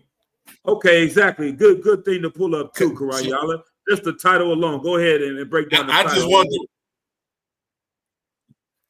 just wanted to put that up there real quick because a lot of Black people, like, they really don't even know the history between us and the so-called Mexicans and how much love we had for each other at one point in time. You understand? But it's like I'm gonna just read the title. It says how Hispanics helped slaves escape to Mexico on the Underground Railroad. I mean, that's self-explanatory right there. But exactly. How Hispanics helped slaves on the Underground Railroad escape to Mexico. These are parts of the history they don't tell you. That the second Mexican president was a so-called Negro. You understand? Like, they helped us get free. This is why you had the Alamo and the war, because they had to go to war with Mexico because they were helping the slaves escape. So you go into the history, these are things that they try to erase from us. The Seminole Indians in Florida, slaves escaping there, running with the Native Americans, rolling with them, fighting against the oppressor, and winning and kicking, you know what I'm saying? Kicking they behind, you know what I mean? Trying to be better with the language, like it. But you know what I mean? Destroying these devils when we come together. I got books back there can show you that say they don't want the natives and the Blacks to come together because they knew that it would be a problem for the oppressor. They know it more than we know it, and that's why the UPK is so powerful, because we're the first ones to come back and bring this into the earth. Like me, I thought, man, we tie in with the Africans, we gonna win. The Africans don't hate the oppressor like we hate the oppressor. They didn't been through the same things we've been. The natives understand what we've been through. We understand what they've been through. We understand what the Mexicans been through because they can understand what we've been through. We can understand what Puerto Ricans been through because they know what we, you know what I'm saying? We have been oppressed together, which is another precept I'm gonna get to. But I'm gonna play this video real quick and to show you how much of a devil these people are, and then we're gonna keep going. People come to our country and we don't give them home, we don't give them food, we don't give them water. If Jesus was here right now, would you let him in? As long as he came here legally. As long as Jesus Christ came to this country legally, we would let him in. God damn. Good night. It's loud. I gotta play it one more time, man. He said it was so much conviction. So he said it like he was at camp. I'm gonna play it for y'all online so y'all can see it. Then I'm gonna play it one more time in here because this is what I need to see before I go to camp. You understand? Like, this is what shows you who these people are. And he has the Bible in his hand. He has the Bible in his hand while he's saying this. Legally. Hold on. We would let him in, gentlemen. Thank Yeah, you. No, listen. thank you. Oh man, hold on one more time. How you bring it back? This is a 5-gallon jug filled with water. I can't work technology. This is why we need. If people come to our country and we don't give them home, we don't give them food, we don't give them water. If Jesus was here right now, would you let him in? As long as he went through the proper, as long as he came here legally. As long as Jesus Christ came to this country legally, we would let him in, gentlemen. Thank you. No, thank you. That's pretty intense. Yes. All right, I'm gonna close it out on here. I'm gonna play it one more time over the speaker in here, and then we're gonna go White into this people breakdown. are so prideful. That's crazy. So prideful. One more time. People come to our country and we don't give them home, we don't give them food, we don't give them water. If Jesus was here right now, would you let him in? As long as he came here legally. As long as Jesus Christ came to this country legally, we would let him in. That's how you know they know Jesus is a nigga. Right. They like, nigga, if he was a white man, they would open arms. He said it was the Bible. He had the Bible out. He said, as long as he come here legally, I thought he's coming to save the world. Nah, that nigga better stop at Immigrant La Migra. Right. You better check in with ICE. You talk about checking in, tap in. You know, in the Bay, we was big on that. Tap in. They told Christ he got to tap in, nigga. This is crazy. It's crazy. This is, and like you said, that's pride. That's the key. You touched on it. It's pride, though. Their pride is saying they know they should say it's okay. But if they say it's okay, then they have to say, yeah, we have to love Mexicans too, because Jesus loves Mexicans. And if we let Jesus in, then we should let Mexicans in. But if we say that, that's going to go against our point right now. So we're going to ride it till the wheels fall off. I don't give a damn if God himself, they believe Jesus is God. I don't care if God come down from the sky, he going to have to tap in with ICE first. This is the pride of Esau. Go ahead, Doc. Damn. Would that be Esau making myself naked? What's that? That's the precept? Come on, come. You have to pull that one for me if you can find it. Lamentations 4:21. Lamentations 4:21. And then let's go ahead and get these precepts real quick. We got some things to do. Hey, Salakia, you're right. Can you open the back door? It's my cousin. Yup.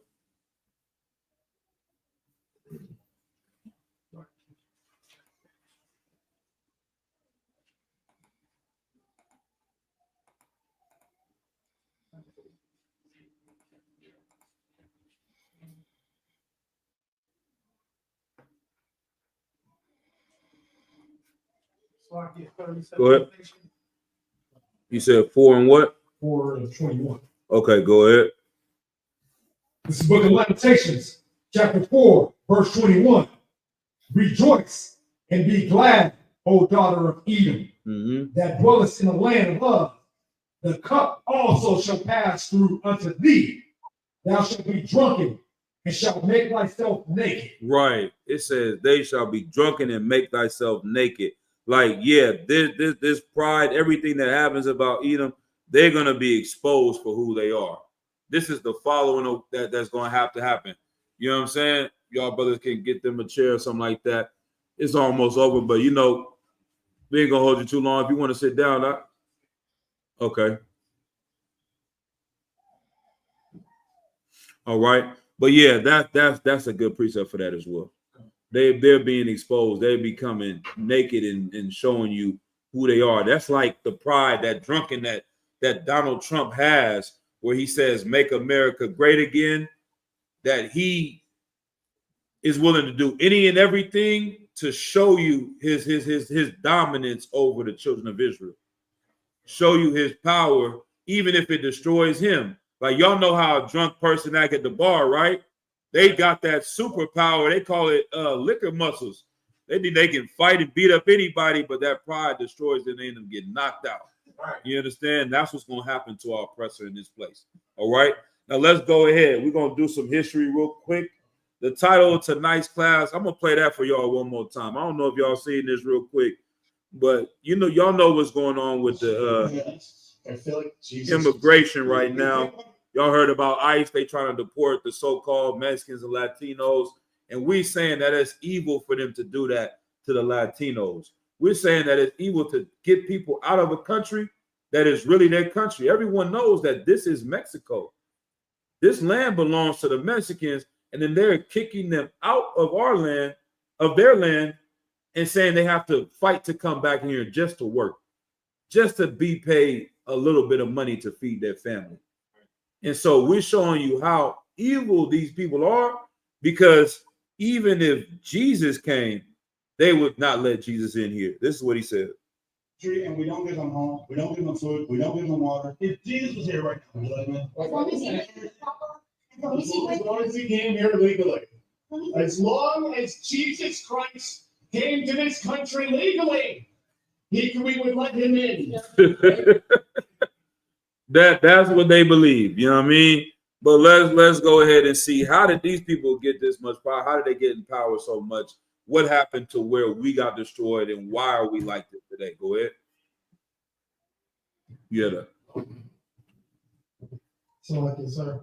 On social media, they have a lot of countries like Mexico and a couple other countries that are actually retaliating against the United States. They're telling them that Americans got to leave their country because they are considered unauthorized citizens. Okay. So they're actually flipping the script on a lot of Americans, and Mexico is doing that too. They're telling the Americans, which is really the oppressor, that they got to leave, they got to go, that they're undocumented citizens. They going up over there buying up all the good land. Right. So they kicking them out too. Right. So I'm just sitting back, just trying to see how Americans here, which is really the oppressor, how they feel about that happening to their people in other countries as they're doing it to other people in this country. Right. All right. Get a brother hand. All right. Real quick, yeah. Go ahead. So I can just to double down on that, how the 14th Amendment, that whole thing, what they're trying to do with that really doesn't make any sense because they're born into this land as well. Right. Like they've been here for a minute, but they forced this land, they oppressed this land and colonized this land. So really that doesn't make any sense for them to do that. Right. Like, how did they get a birthright citizenship? Right. But they're not really from here. If anybody has the birthright citizenship, it's the Native Americans. Right. That's who the ones that are naturalized citizens here. Everyone else is an immigrant, man. So get that brother a hand as well. All right. Now let's go. Give me Jeremiah chapter 12, verse 9. If you don't know, in the ISUPK, we teach that Blacks, Latinos, and Native Americans are one family. Una misma raza. We are one family, and we are God's chosen people. Nobody can cook like we can cook. Nobody can dance like we can dance. Nobody can run like we can run. Nobody can jump as high or invent things like we have. You can give us nothing, and we can make something out of it. And the whole world says, I made lemonade out of lemons. Well, who else can make that but us? We made oxtail out of oxtails. You know what I'm saying? We made neck bones out of neck bones. Like, they gave us the scraps and we made a delicious delicacy. Now the whole world, oxtails, they got $10, $15 a pound. We can't even get oxtails no more. But when we was buying it back in the days, it was cheap as dirt because they didn't see value in it, and we were able to make it good. Y'all know chicken wings used to be cheap too. It was the throwaway. But now chicken wings is expensive. We can't even go to Wingstop no more. You know what I mean? Because they have increased the value of something that we made good first. I asked my uncle, he was my great uncle before he passed on. I'm like, how much were oxtails when you were going around, Uncle Bob? He was like, they used to give it to you. The butcher, you go to the butcher, he just give it to you. He didn't charge you. It was free. Everything else, the steak, everything is what else everybody wanted. They didn't want the oxtail. But now it's a delicacy because we made it that. Now, the reason why are we at the bottom of everything and why are we not successful when we have so much natural talent and skills is because we didn't follow our God. When we follow other gods, we become unrighteous and we become destroyed. So let's go ahead with that, though. This is book of Jeremiah, chapter 12, verse 9. Right. My heritage is unto me as a speckled bird. My heritage is what? Unto me as a speckled bird. Right. If you know a speckled bird, it has different colors of brown on it. It's got all different textures of color on it. So the Bible is saying the children of Israel, its heritage, the Lord's heritage is like a speckled bird. We come in all different colors, very, very light skin to very, very dark skin and everything in between. We're not just one group of one color people. We're like a speckled bird. So we, with Latinos and Blacks, that's how our family is. If you go to any Latino family, you can find somebody very dark. They call them Moreno. You can find some very, very light. You know what I'm saying? They call him Carnello. He got red hair. You know what I'm saying? In the Black family, you got people down south, light skin, green eyes, blonde hair. You got somebody very dark, they call them black. Everybody got somebody in the hood, they call them black. You know what I'm saying? Like, that's the Bible is saying this is how the children of Israel will be. Anything else on that? Oh my God. What? The birds round about are against her. Come ye, assemble all the beasts of the field. Come to devour. Right, the birds, these different nations around, they come up against us. They want to destroy us. They want to feed off of us. And the Lord said he's going to call them against us because of the things that we did to disobey him. If your kid doesn't listen to you, you're going to punish them, not because you hate them, but because you love them and you want them to do better. The Lord says, I love you. I want you to do better. I don't want you to sell drugs. I don't want you to create gangs and shoot each other. I don't want you to destroy your women and turn them into Sexy Reds and Cardi B. I want you to have positive role models in your community and raise you up like that. But when we follow these other nations, they pay them big money. They pay Sexy Red big money to do nothing but twerk all day on TV. And then that makes the young girls want to grow up and follow that when that's not what the Lord wants. So guess what? You're going to have to get punished because you need to learn your lesson. This is not the way. And this is what happened to us. All right, drop that. Give me Deuteronomy 28 and verse 36, Baba Gashah. Matter of fact, go to Deuteronomy 28 and 1. Y'all bear with me. I do want to get y'all out of here. I don't want to hold it too long, but I do got a few prayers. We're going to have to see part 2 of this class, maybe. I have to do a rerun. Go ahead. This is the book of Deuteronomy, chapter 28, verse 1. And it shall come to pass, if thou shalt hearken diligently unto the voice of Yahweh. Just say the Lord. Say what it is. Okay. Yep. To the voice of the Lord thy God, to observe and to do all his commandments which I command thee this day, that the Lord thy God will set thee on high above all nations of the earth. Right. So we were given certain rules and we were told this is how you have to behave. This is the things you need to follow in order to be on high and run the world. We have the best basketball players, the best football players, but we don't own the teams. Right. We have the best musicians and rappers and singers, but we don't own the record labels. If we own the record label and we have the best singers, we're going to have the biggest record label on earth. Everybody is going to buy it from us. Why don't we have these things? Why are we not in power? Because we don't follow the laws of God. And when we start to sin, those other nations have power over us. What's a perfect example of that? They say that when they sign a person to their record label, they give them drugs. Somebody might have never done cocaine or pop Percocets, but if you're the manager of the record label, is it more beneficial to have Juice WRLD sober in his mind handling business? Like, yeah, let me do that. Let me sign that. Or do you want him high and out of his mind? So all he can do is just rap and blow his money. And then now you can make more money off of him because you can control him. You want Whitney Houston, the greatest singer, one of the greatest singers ever lived, in her right mind and handling business and promoting herself to more power? Or you want her high on cocaine and crack all day so you can just give her a little bit of drugs and she won't think about anything other than performing for you? That's how they take advantage of us. But so this is why we have to obey the laws of God, because then we'll be in charge, then we'll be in power. Drop that and go down to verse 15. This is the book of Deuteronomy 28:15. But it shall come to pass, if thou wilt not hearken unto the voice of the Lord thy God. Hearken means to listen, right? Keep going. To observe, to do all his commandments and his statutes, which I command thee this day, that all these curses shall come upon thee and overtake thee. Right. So these are the curses. Drop down to verse 36. We're going to keep going. Some of the curses that they said what happened to us. This is how you know we're the people he's talking about, because this is the reality that we live in. Go ahead. The book of Deuteronomy 28, verse 36. The Lord shall bring thee and thy king, which thou shalt set over thee, unto a nation which neither thou nor thy fathers have known. And there shalt thou serve other gods, wood and stone. So we were brought over here in slavery. They said we're going to be in a nation that we never known, and we're going to serve gods that we never know. Wood and stone. What is the wood? Go ahead.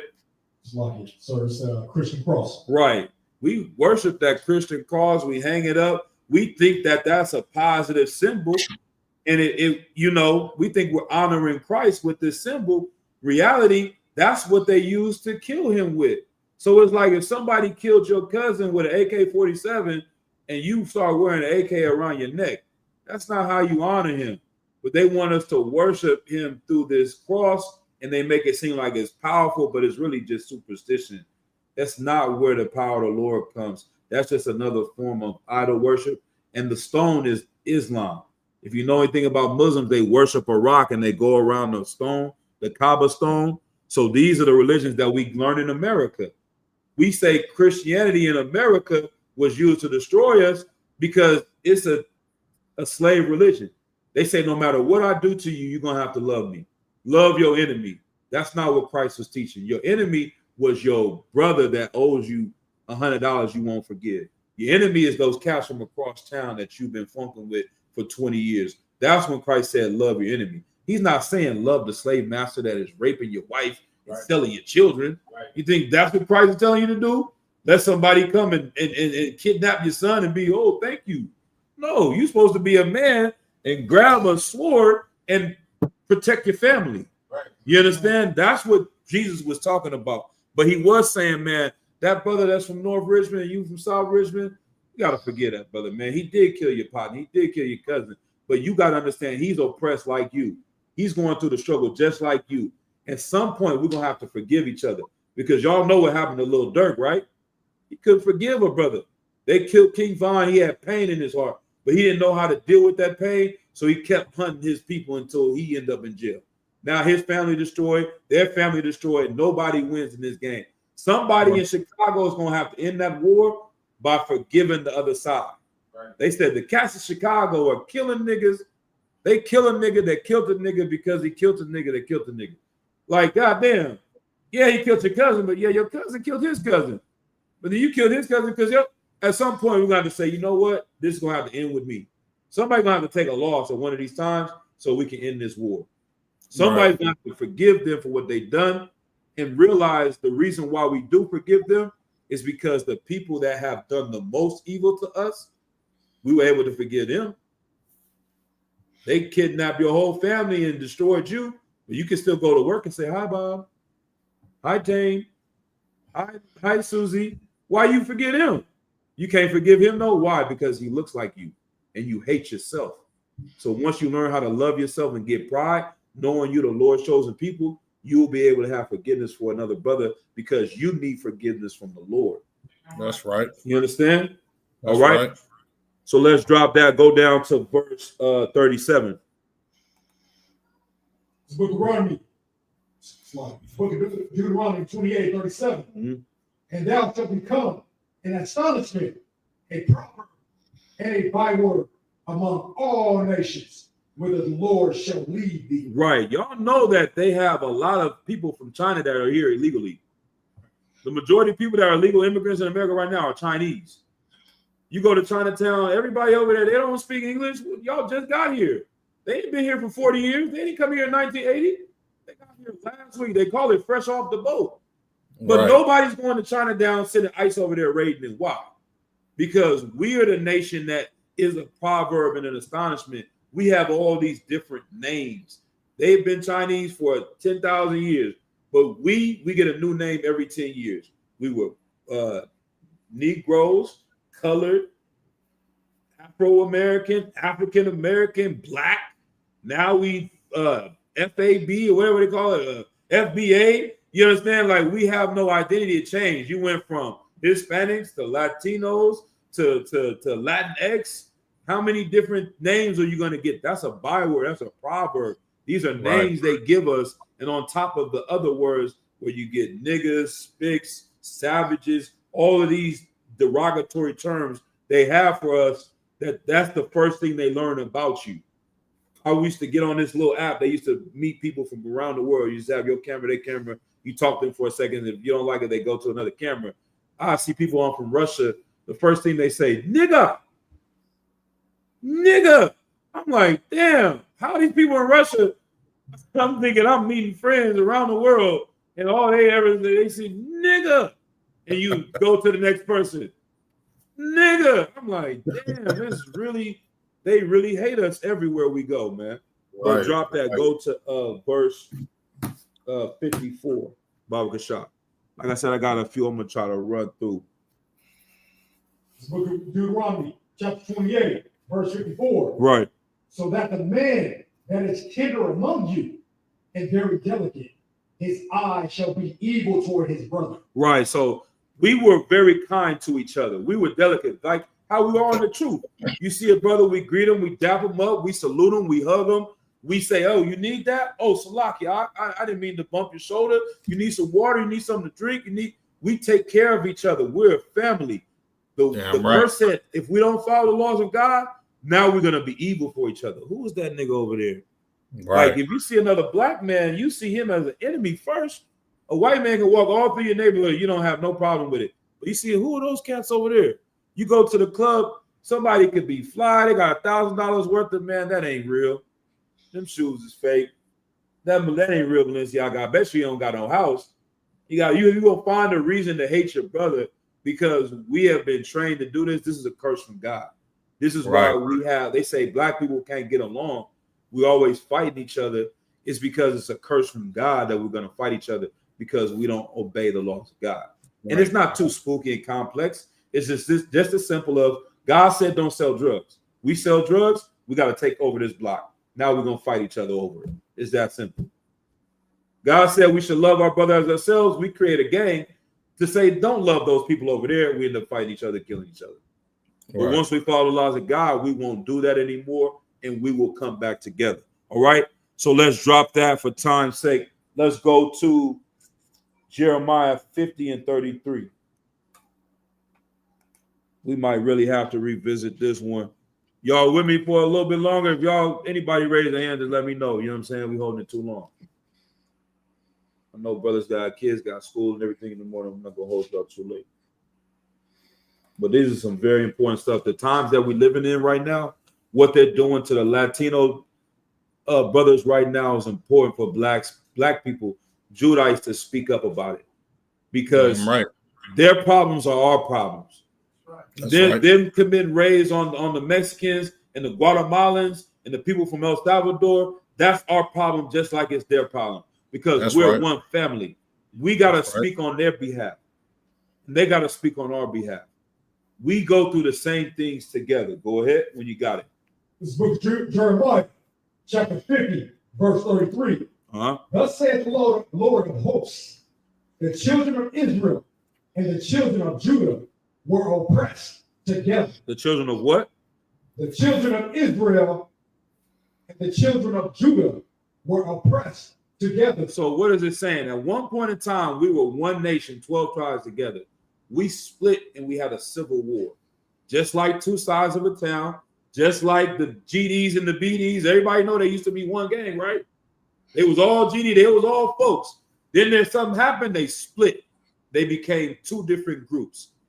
Israel was the northern kingdom, which today we would call the Latinos and the Native Americans, and the southern kingdom, which we call so-called Black Americans and Jamaicans and Haitians. They split into two groups and they went to war with each other. But the Bible is saying that they were oppressed together. You tell me a ghetto in America where Blacks and Latinos don't live together. Don't worry, I'll wait. You go to the Bronx, it's Puerto Ricans and Black people. You go to Chicago, it's Mexicans and Black people. You go to Houston, New Orleans, LA, Compton, Richmond, Oakland, Sacramento. It ain't Black people and Arabs living next to each other. I don't even know where Arabs live at. Y'all know where Arabs live at? All we do is see they sell us at the smoke shop. I've never been to an Arab neighborhood. They don't even invite us. You understand? They work here, but they don't live with us. Everywhere we go, we have been oppressed together. I used to deliver Amazon packages. This is a Judite job. Judites, we do Amazon. We go there, we pick up the thing, we go. When I'm walking and it's hot and I'm tired and my feet hurt, I drop off the package. Who cutting the lawn? A Latino. I went to a neighborhood. It was a nice neighborhood. I saw some Latinos ladies coming, going into the house. I'm like, damn, Most High in Christ. Look at these sisters out here living in this neighborhood.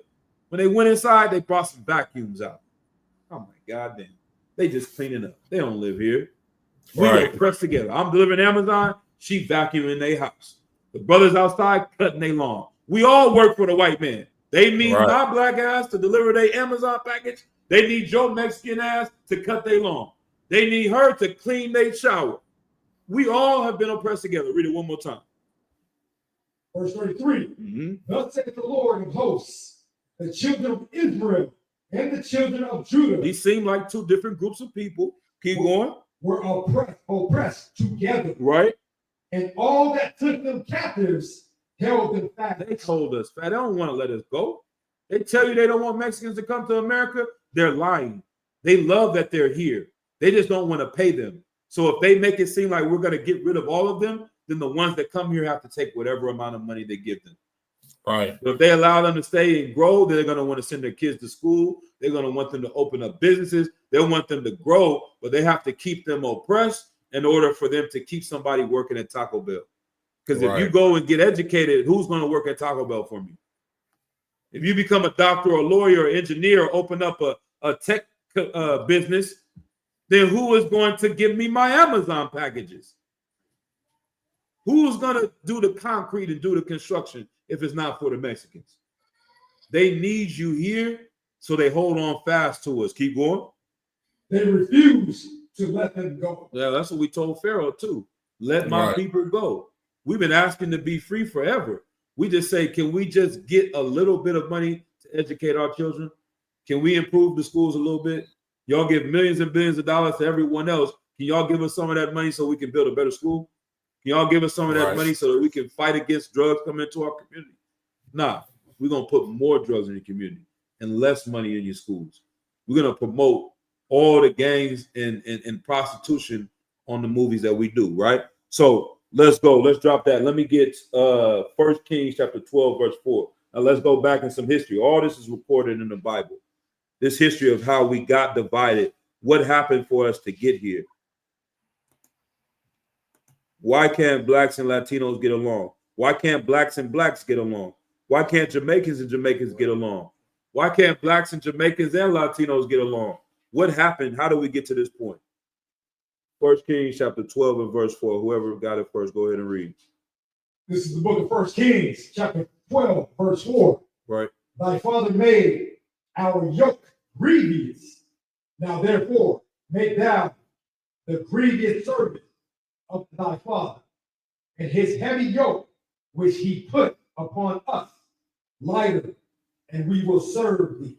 Quick recap. So King Solomon was the ruler of Israel. We were one nation. King Solomon died. The Lord said he was going to take the nation from his children, right? And his son was Rehoboam. And Rehoboam, he was the next in line. And the children of Israel, a lot of the brothers from the northern tribes, they came and said, your father was taxing us. We was working. He was taking a lot of money from us. If you lighten that tax on us, we will serve you. We will stay one nation. Drop down. Let's see. Keep going. Verse 5. Verse 5. And he said unto them, depart yet for 3 days, then come again to me. And the people departed. So he said, let me think about this. What I'm going to do. Y'all go away for 3 days. Come back. I'm going to tell you my answer. Verse 6. And King Rehoboam consulted with the old men that stood before Solomon, his father. Before Solomon, his father, while he yet lived, and said, how do ye advise that I may answer this people? Right. He asked the old man, the wise man, what do you think I should do with these people? Keep going. Verse 7. And they spake unto him, if thou wilt be a servant unto this people this day, and will serve them, and answer them, and speak good words to them, then they will be thy servant forever. Right. What is he saying? If y'all have some brotherhood with them and treat them nice, they're going to serve you forever. Take care of them. Everybody eats, B. We just translate it. Like he need a plug. If you show them some love, everybody gets some money, then we going to all eat. then that's how it's going to be. They're going to be with you forever. They're going to be rocking with you forever. Keep going. Verse 8, but he forsook the counsel of the old men, which they had given him, and consulted with the young men that were grown up with him, and which stood before him. So he said, nah, I ain't going to listen to these old niggas. They don't know what they talking about. The OGs, I ain't got no OGs. You hear the youngsters say, I ain't got no OGs. I'm going to ask my partners. He asked his friends that he grew up with, what should I do? He got counsel from them.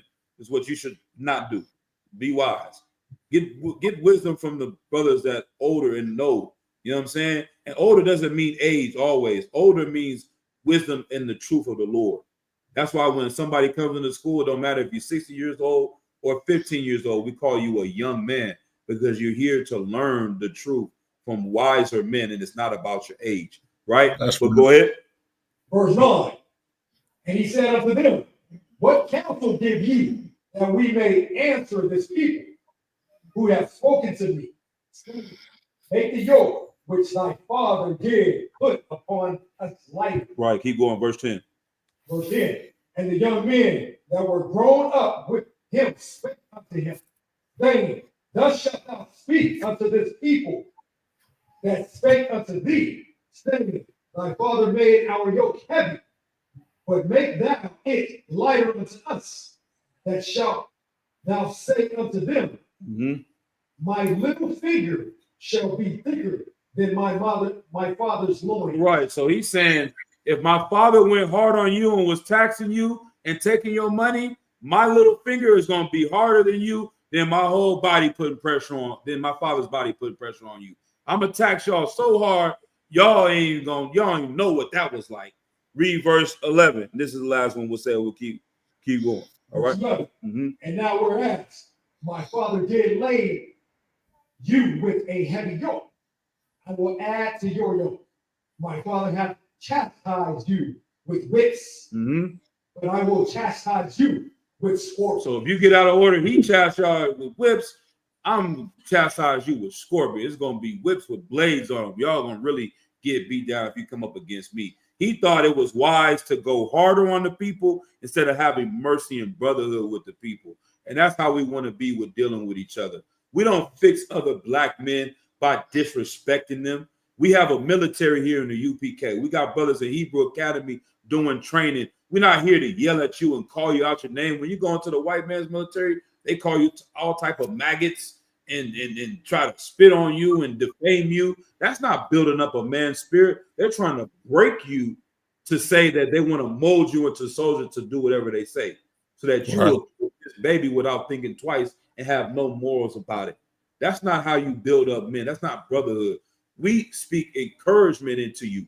We will correct you if you're wrong, but we're not here to destroy you. And that's where he went wrong. So long story short, the context of this in verse 12, we don't have to read it. It says, so Jeroboam and all the people came to Rehoboam the third day. Jeroboam was another brother that was leading these 10 tribes, and he's going to get the answer. And when he gave him this answer, eventually this led to them splitting up and saying, we're not going to follow Rehoboam no more. We're going to take the people that's riding with Jeroboam, and we're going to be our own nation. We're going to split off from them. We're going to be the northern kingdom, right?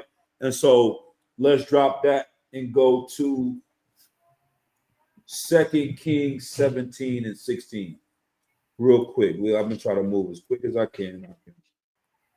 The water for your time.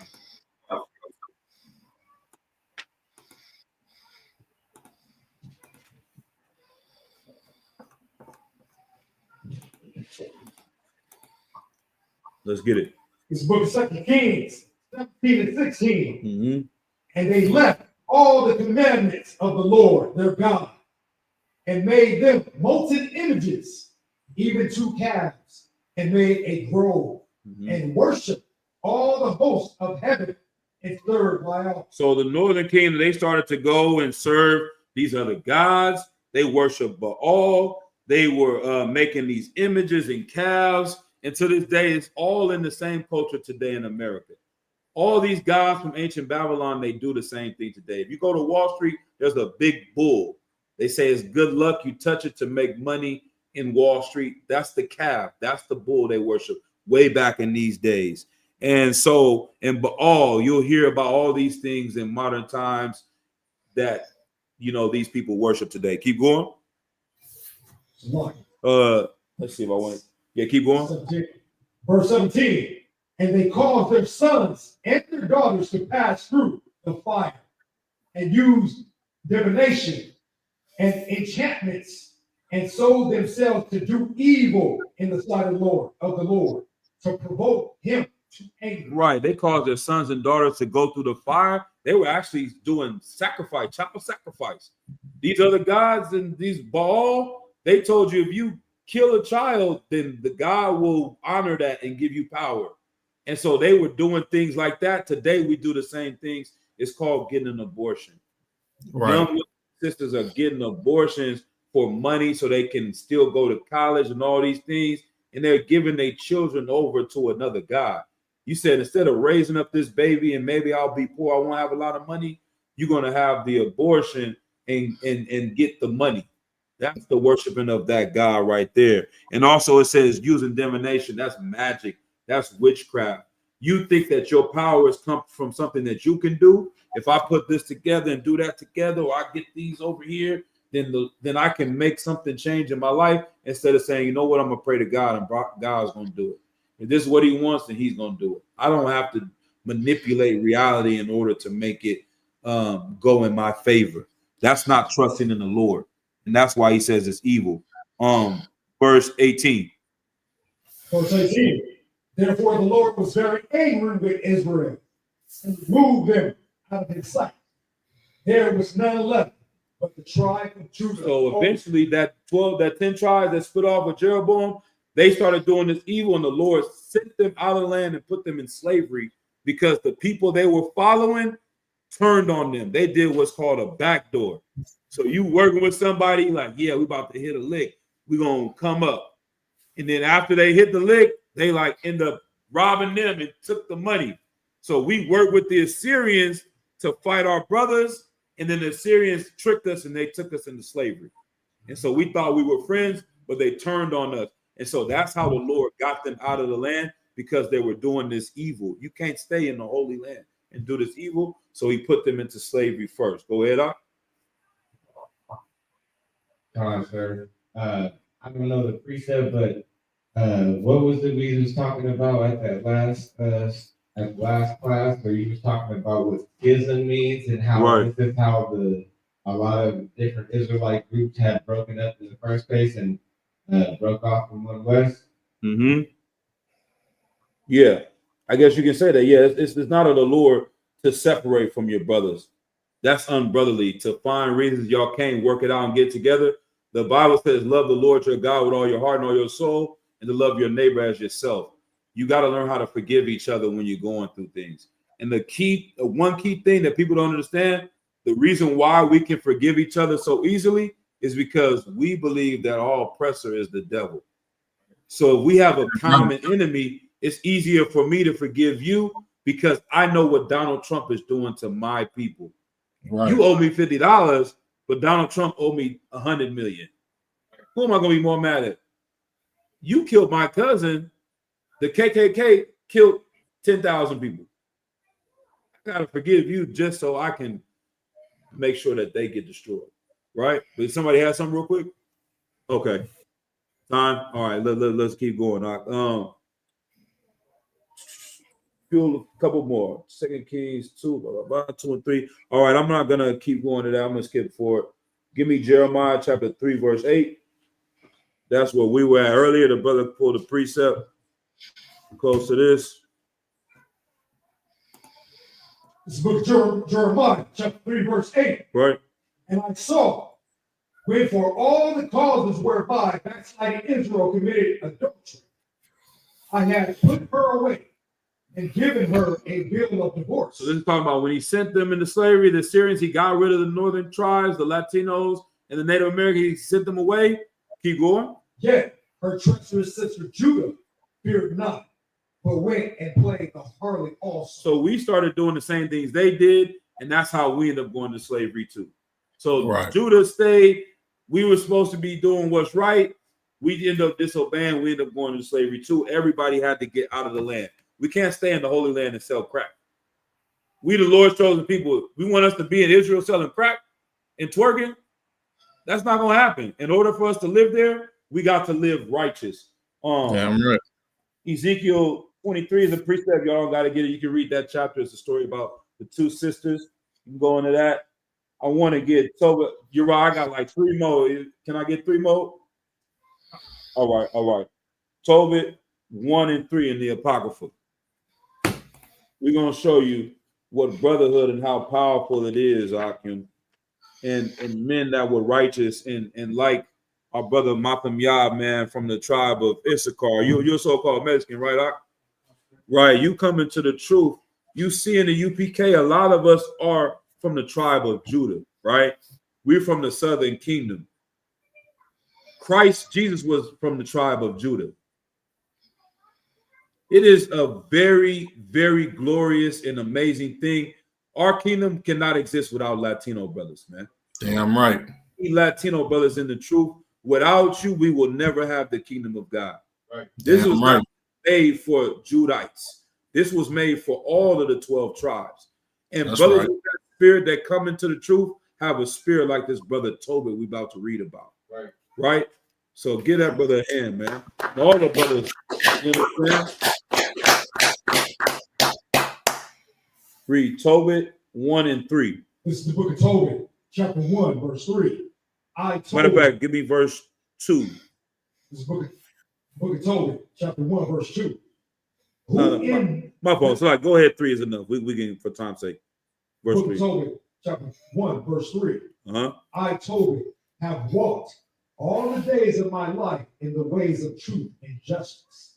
And I did many alms deeds to my brethren and my nation who came with me to Nineveh, into the land of the Assyrians. Right. So he's saying he took care of his brothers. He did alms deeds. That means he gave, back. He gave food, whatever he could to his people. When they went into slavery in Nineveh, in Assyria, the northern tribe, the 10 tribes, he took care of his people while he was there. Keep going. Right. Verse 3. And when I was in verse 4. Verse 4. And when I was in my own country, in the land of Israel, being but young, all the tribe of Naphtali, my father, fell from the house of Jerusalem, which was chosen out of all the tribes of Israel, that all the tribes should sacrifice there, where the temple of the habitation of the Most High was consecrated and built for all ages. Right. So before they went into slavery, Tobit lived in the northern tribe areas from the tribe of Naphtali. He and his father's people, they left Jerusalem. They split up with the Judites, right? And he's saying this was the place that was chosen out of Israel to have the temple. So this is where all of our priests and sacrifices supposed to go in Jerusalem with the tribe of Judah. But they went to war. They funking. You see what I'm saying? They beefing. They the ops now. So keep going. Verse 5. Now all the tribes which were together revolted, and the house of my father Naphtali sacrificed unto the heifer Baal. So let's say these Latino brothers, they all revolted against the other tribes, and they went and worshiped these other gods. They say this is where we're from now. Keep going. Verse 6. But I alone. But I what? But I alone. One more time. But I alone. This is how it is for a brother that grew up in the Catholic Church, grew up around Latinos, speaking Spanish, and learning this is how your culture is. Then you hear one day that we're brothers with the so-called blacks. I'm sure people in your family think you crazy. You told me this before, right? They think you crazy, huh, for being here. Tell us a little bit about that, real quick. Not too long, but real quick. Just for time. For long, next time we can spend more time on this because this is important. What he's saying. What is your brother and your the image of Christ? They think I'm crazy because I tell them that Jesus Christ is black. So to them it's like something they never heard. So it's like they don't understand. You know what I mean? Think I'm crazy. Right. Pretty much. They stopped wanting to deal with you, right? Yeah, they pretty much disown me. It just what? Disown me. Damn. They don't talk to me, period. Damn, because he believes that Christ was a black man and that we are your brothers. You see what I'm saying? That's what Tobit was going through. Half of his nation is going to war, all out war, bloodshed with this tribe and these tribes. And Tobit was saying, and I alone, go ahead. Verse 6 again from the top. Verse 6, but I alone went often to Jerusalem at the feast, as it were ordained unto all the people of Israel by an everlasting decree. So Malcolm Yah is going to come to Passover with us. Your family wants you to celebrate Christmas with them. But he's saying, nah, the Lord wants me to do this. These are my brothers. Even though it's just me here, I'm going with them because I know this is the truth. I know that this is what God wants. And so Tobit would still go to the southern kingdom, still go where Jerusalem was at, still keep the feast days because he knew it was right and that these were his brothers. Keep going. Having the first fruits and the tenth of increase, which, with that which was first shorn, and them gave I at the altar to the priests, the children of Aaron. So he didn't take away from that, and he still obeyed the Lord in that. So that's one thing. This is the last thing, Ezekiel 37. And I think we're pretty much done with this. Ezekiel 37 and 16. It's like 2 precepts, and we'll close out the class. So that's the spirit of coming into the UPK. Is the brother leaving? Okay, let's go ahead now. Now stay here. Stay here. Give me. You got 5 minutes. It's gonna hurt you if you leave. Okay. Is it 5 minutes? We will get in the class right now for you. All right. Let's go ahead. Well, we'll come back to that another time. Long story short, in this precept, you can look in Ezekiel 37. It talks about bringing the 2 sticks together. They're going to bring the southern tribe and the northern tribe together. There will be one. And that's what Christ came to do, to join us back to being one family again. And this is the miracle that you're seeing right now here in the UPK. I'll read this part right there. It says in verse 16, moreover, the Son of Man, take thee 1 stick and write upon it for Judah, and for the children of Israel, his companions. Then take another stick and write upon it for Joseph, the stick of Ephraim, and for all the house of Israel, his companions. Verse 17, and join them to another into 1 stick, and they shall become one in thy hand. And when you drop down to verse 21, it explains what this means. And say unto them, thus saith the Lord God, behold, I will take the children of Israel, the so-called Latinos and Native Americans, from among the heathen, whither they be gone, and will gather them on every side and bring them into their own land. And I will make them one nation in the land upon the mountains of Israel. One king shall be king to them all, and they shall be no more 2 nations, neither shall they be divided into 2 kingdoms any more at all. So this is what was prophesied. This is what Christ came for, to bring back these 2 nations to be one family again. And this is what we're doing in the UPK. And so it's an amazing thing. It's more precepts we can go into later, but that's what we're doing. And that's why we're going to keep speaking up for the brothers that are being persecuted by ICE and being destroyed in the land right now, because they need us and we need to be there for them. We need to we need to bring clothes to them. We need to show them the laws that they do. Don't answer your door if ICE is there. You have rights. Don't talk to them. You know what I mean? Right. Get you a lawyer. Whatever we're gonna do, we're gonna help do that, man. So we need to help. We need to be here for each other, because this is all we got. All right, we're gonna clap it up for that. Before we leave, can we get this brother Nayak right here? Come here, Uraga Bar.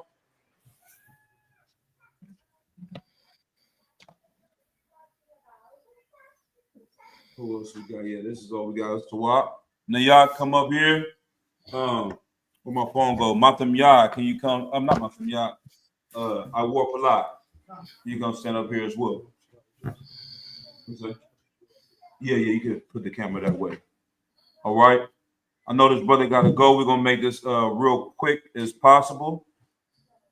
Y'all get into a Madam Shabbat. Let's see, real quick.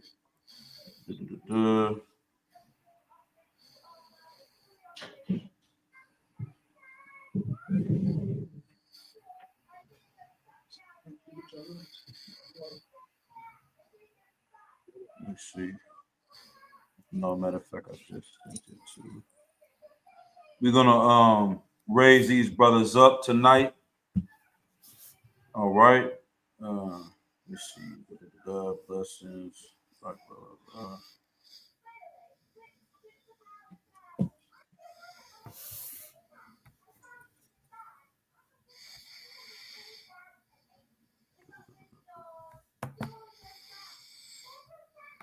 This is what I want.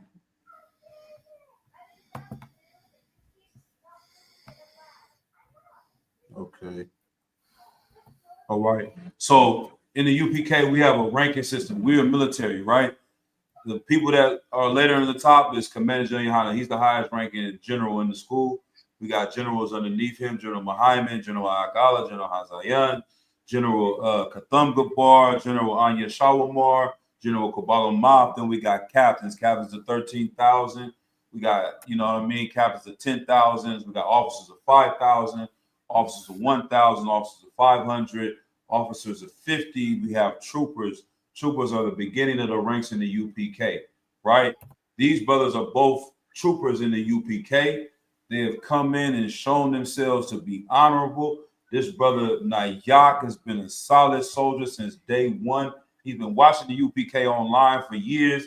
He finally decided to come on, get up in here, man. And what does your name mean, warrior? Locked. What does it mean? Locked in. That's exactly what he's been. He's been locked in since day one. Now, I'm very appreciative for him and his service in the work of the Lord. You know what I'm saying? You got anything you want to say on this brother Nayak? Man, the brother got a zeal that's amazing. You know what I mean? Your work ethic is really, really well. You know what I'm saying? Make sure you keep that effort up, man. And the Most High is going to be very, very pleased with you. You know what I'm saying? And both of these brothers have passed their officer's test. The test you have to pass. You know precepts, learn the Hebrew, and that's what you need to do in order to become an officer in the UPK.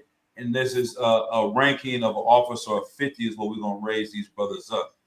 All right. And then the brother I wore Palab, man, this brother right here, man, I seen him come up in the UPK, coming up for a long time, battling, going through this, going through that. And he stuck in, tried and true, and he has proven himself to be an amazing soldier in the Lord's army.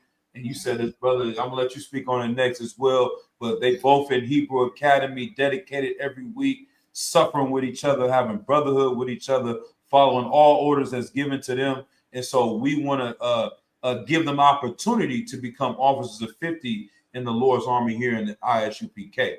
Now, you do not have to accept this. I'm going to let the brother speak on our War Palad real quick. And what does your name mean, Our War Palad means skin of steel. Skin of steel, because nothing could shake him or stop him from doing this. I remember we went to LA. He was out there working the whole time, and Captain Kadar said, "Who was that young brother? Every time I needed something, I turn around, boom, there it is. Every time I turn around, boom, you need that." You know, this brother knows I had to give him orders a few times, like, "All right, stop. I don't need anything else, brother. You can go ahead and sit down. I don't want any water. I don't want anything. Go ahead and get you a cup." You got to get this brother a order to stop being brotherly towards you, because he's always trying to take care of everybody around him, and that's the honorable thing. But if you got anything to say on this brother, just to go back a little bit, both of these brothers have been excellent in Hebrew Academy. Get him a hand. You know what I'm saying? Rap been doing his thing. He only missed one day. You know what I'm saying? Only one day, man. No excuses. And then this brother I work a lot. He missed no days. I mean, he here in the rain. He here. I'm trying to make the brother miss a day, but he here. He's right. doing his thing, sir. So. Brothers got different illness. The brothers in the sling. The whole entire Hebrew Academy still working out, still on the field, doing whatever he can, suffering no matter what he's going through, like a straight soldier, man. These are the type of men that Commander Yohana is raising up. These are the type of men that I'm here to serve as well, man. Because being a leader is being a servant, man. Anytime y'all need me, you give me a call. Anytime y'all need anything, we're going to make sure that we can take care of y'all the way y'all take care of us. You know what I'm saying? So the water for y'all service. All right. Do you want to be, or you don't have to be an officer. You don't have to get this oil on your head. You do not have to become this. You still are, brother. You can remain troopers in the UPK. But if you want to be an officer, then we're going to go ahead and raise y'all up today. All right. Sign Christ. Can you go ahead and put the oil on their head? This is the culture of the Israelites. We anointed. They said David, he poured the oil on his head and let it drip down to his beard. Now you ain't gotta do it like that, Uraga Bar, but this is something that is just showing that your dedication to the truth and that you really are locked in, that you really are have skin of steel, and that nothing that this world tries to do to try to take you away or sidetrack you from your mission, y'all not going to do that. And so now you're going to be officers. Y'all can teach when we go out in camp. Y'all can speak on the microphone, and y'all can help raise up more brothers like yourself and show them the things that you were taught here. All right. So we're gonna do the prayers. Me and Uriah gonna be the ones that say it in Hebrew. I'll say it first, and you repeat after me. And then when we get to your name, I'm gonna point to you. You're gonna say your name. We're gonna say your name, and then we're gonna point to you. You're gonna say your name. Then we're gonna say your name. We're gonna do that 3 times. Then we're gonna do that for you, and then we will. Y'all will be officers of 50. All right. This is the anointing prayer from Numbers chapter 6, verse 22 through verse 7. Yabaraka Yahweh. Yabaraka Yahweh. Why Shamarka? Yaor Yahweh. Panyawa. Alyaka. Wayakanka. Yasha. Yahweh. Panyawa. Alyaka. Wayashamlaka. Shalom. Yahweh. Bashim Yahweh Shah. Barak. Rapah. Magad. Hagad. Nayak. Nayak. Nayak. I war. Full name. I war Palat. I war Palat. I war Palat. I war Palat. I war Palat. I war Palat. By Hashem Yahweh Shai, the water of man. And I'll just read this. It's just me. So what we just said in English was Yahweh, or the Lord, bless thee and keep thee. Yahweh, make his face shine upon thee and be gracious unto thee. Yahweh, lift up his countenance upon thee and give thee peace. Yahweh, in the name of Yahweh Shai, or Jesus Christ, bless, heal, shield, and protect Nayak, officer of 50, and Ipor Palad, officer of 50. Right.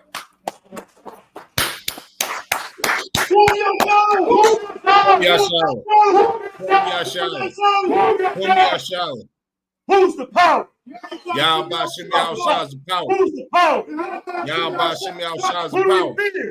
The Father we fear. The Father we fear. Who's your king? Yahweh Who's your Shah. king? Yahweh Shah. What's your name? Israel. Israel. Israel. Dismiss. Hey, congratulations, Akim. Most High in Christ. Why y'all say congratulations? Right, we're gonna end it. All right. We'll let y'all come up. Oh, good. Good. Congratulations, God. Most High in Christ. Most High in Christ. All right. Put the colors on now.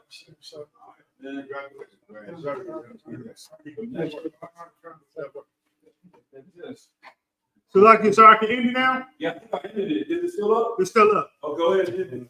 All right, Quran, Shalom.